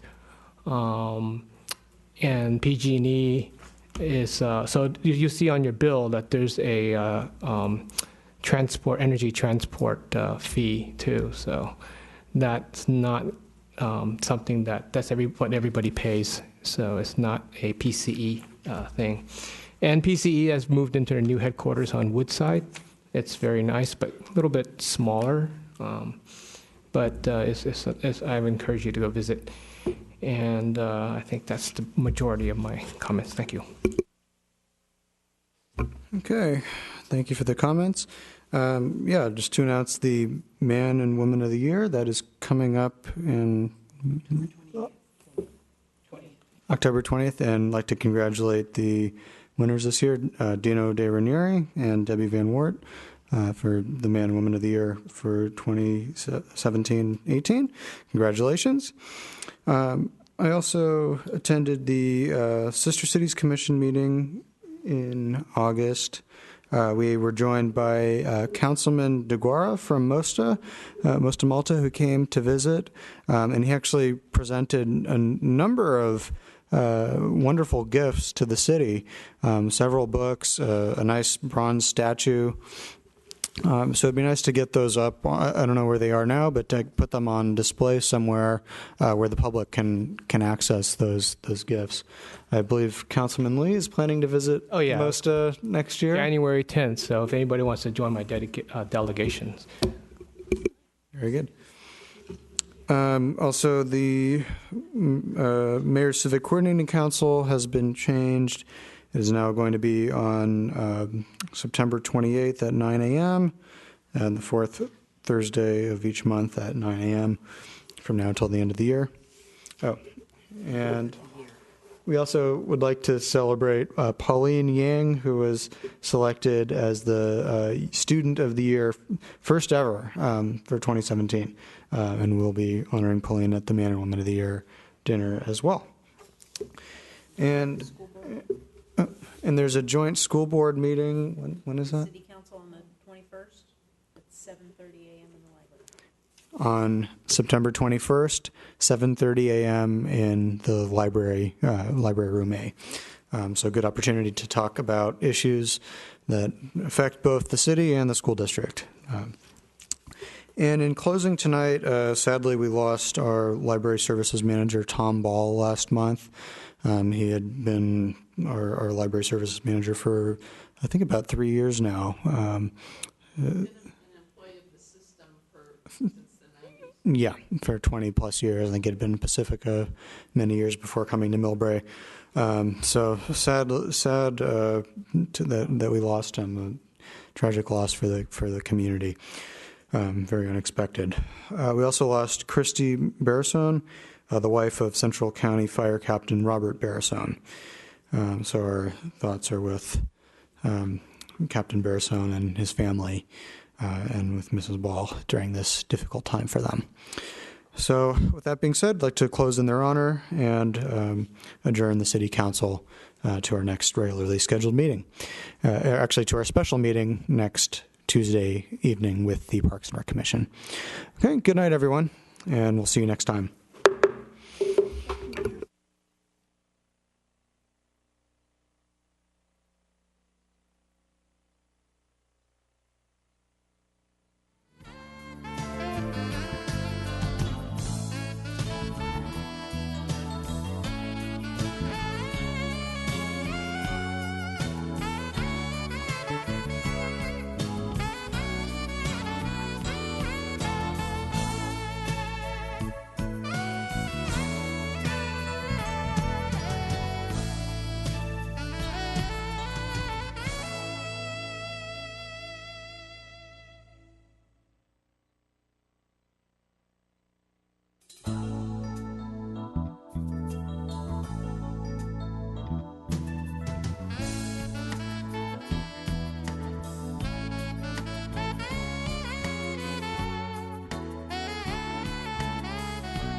You're watching MCTV, Millbrae Community Television, Comcast Channel 27, AT&T Uverse Channel 99, and streaming live at www.mctv.tv.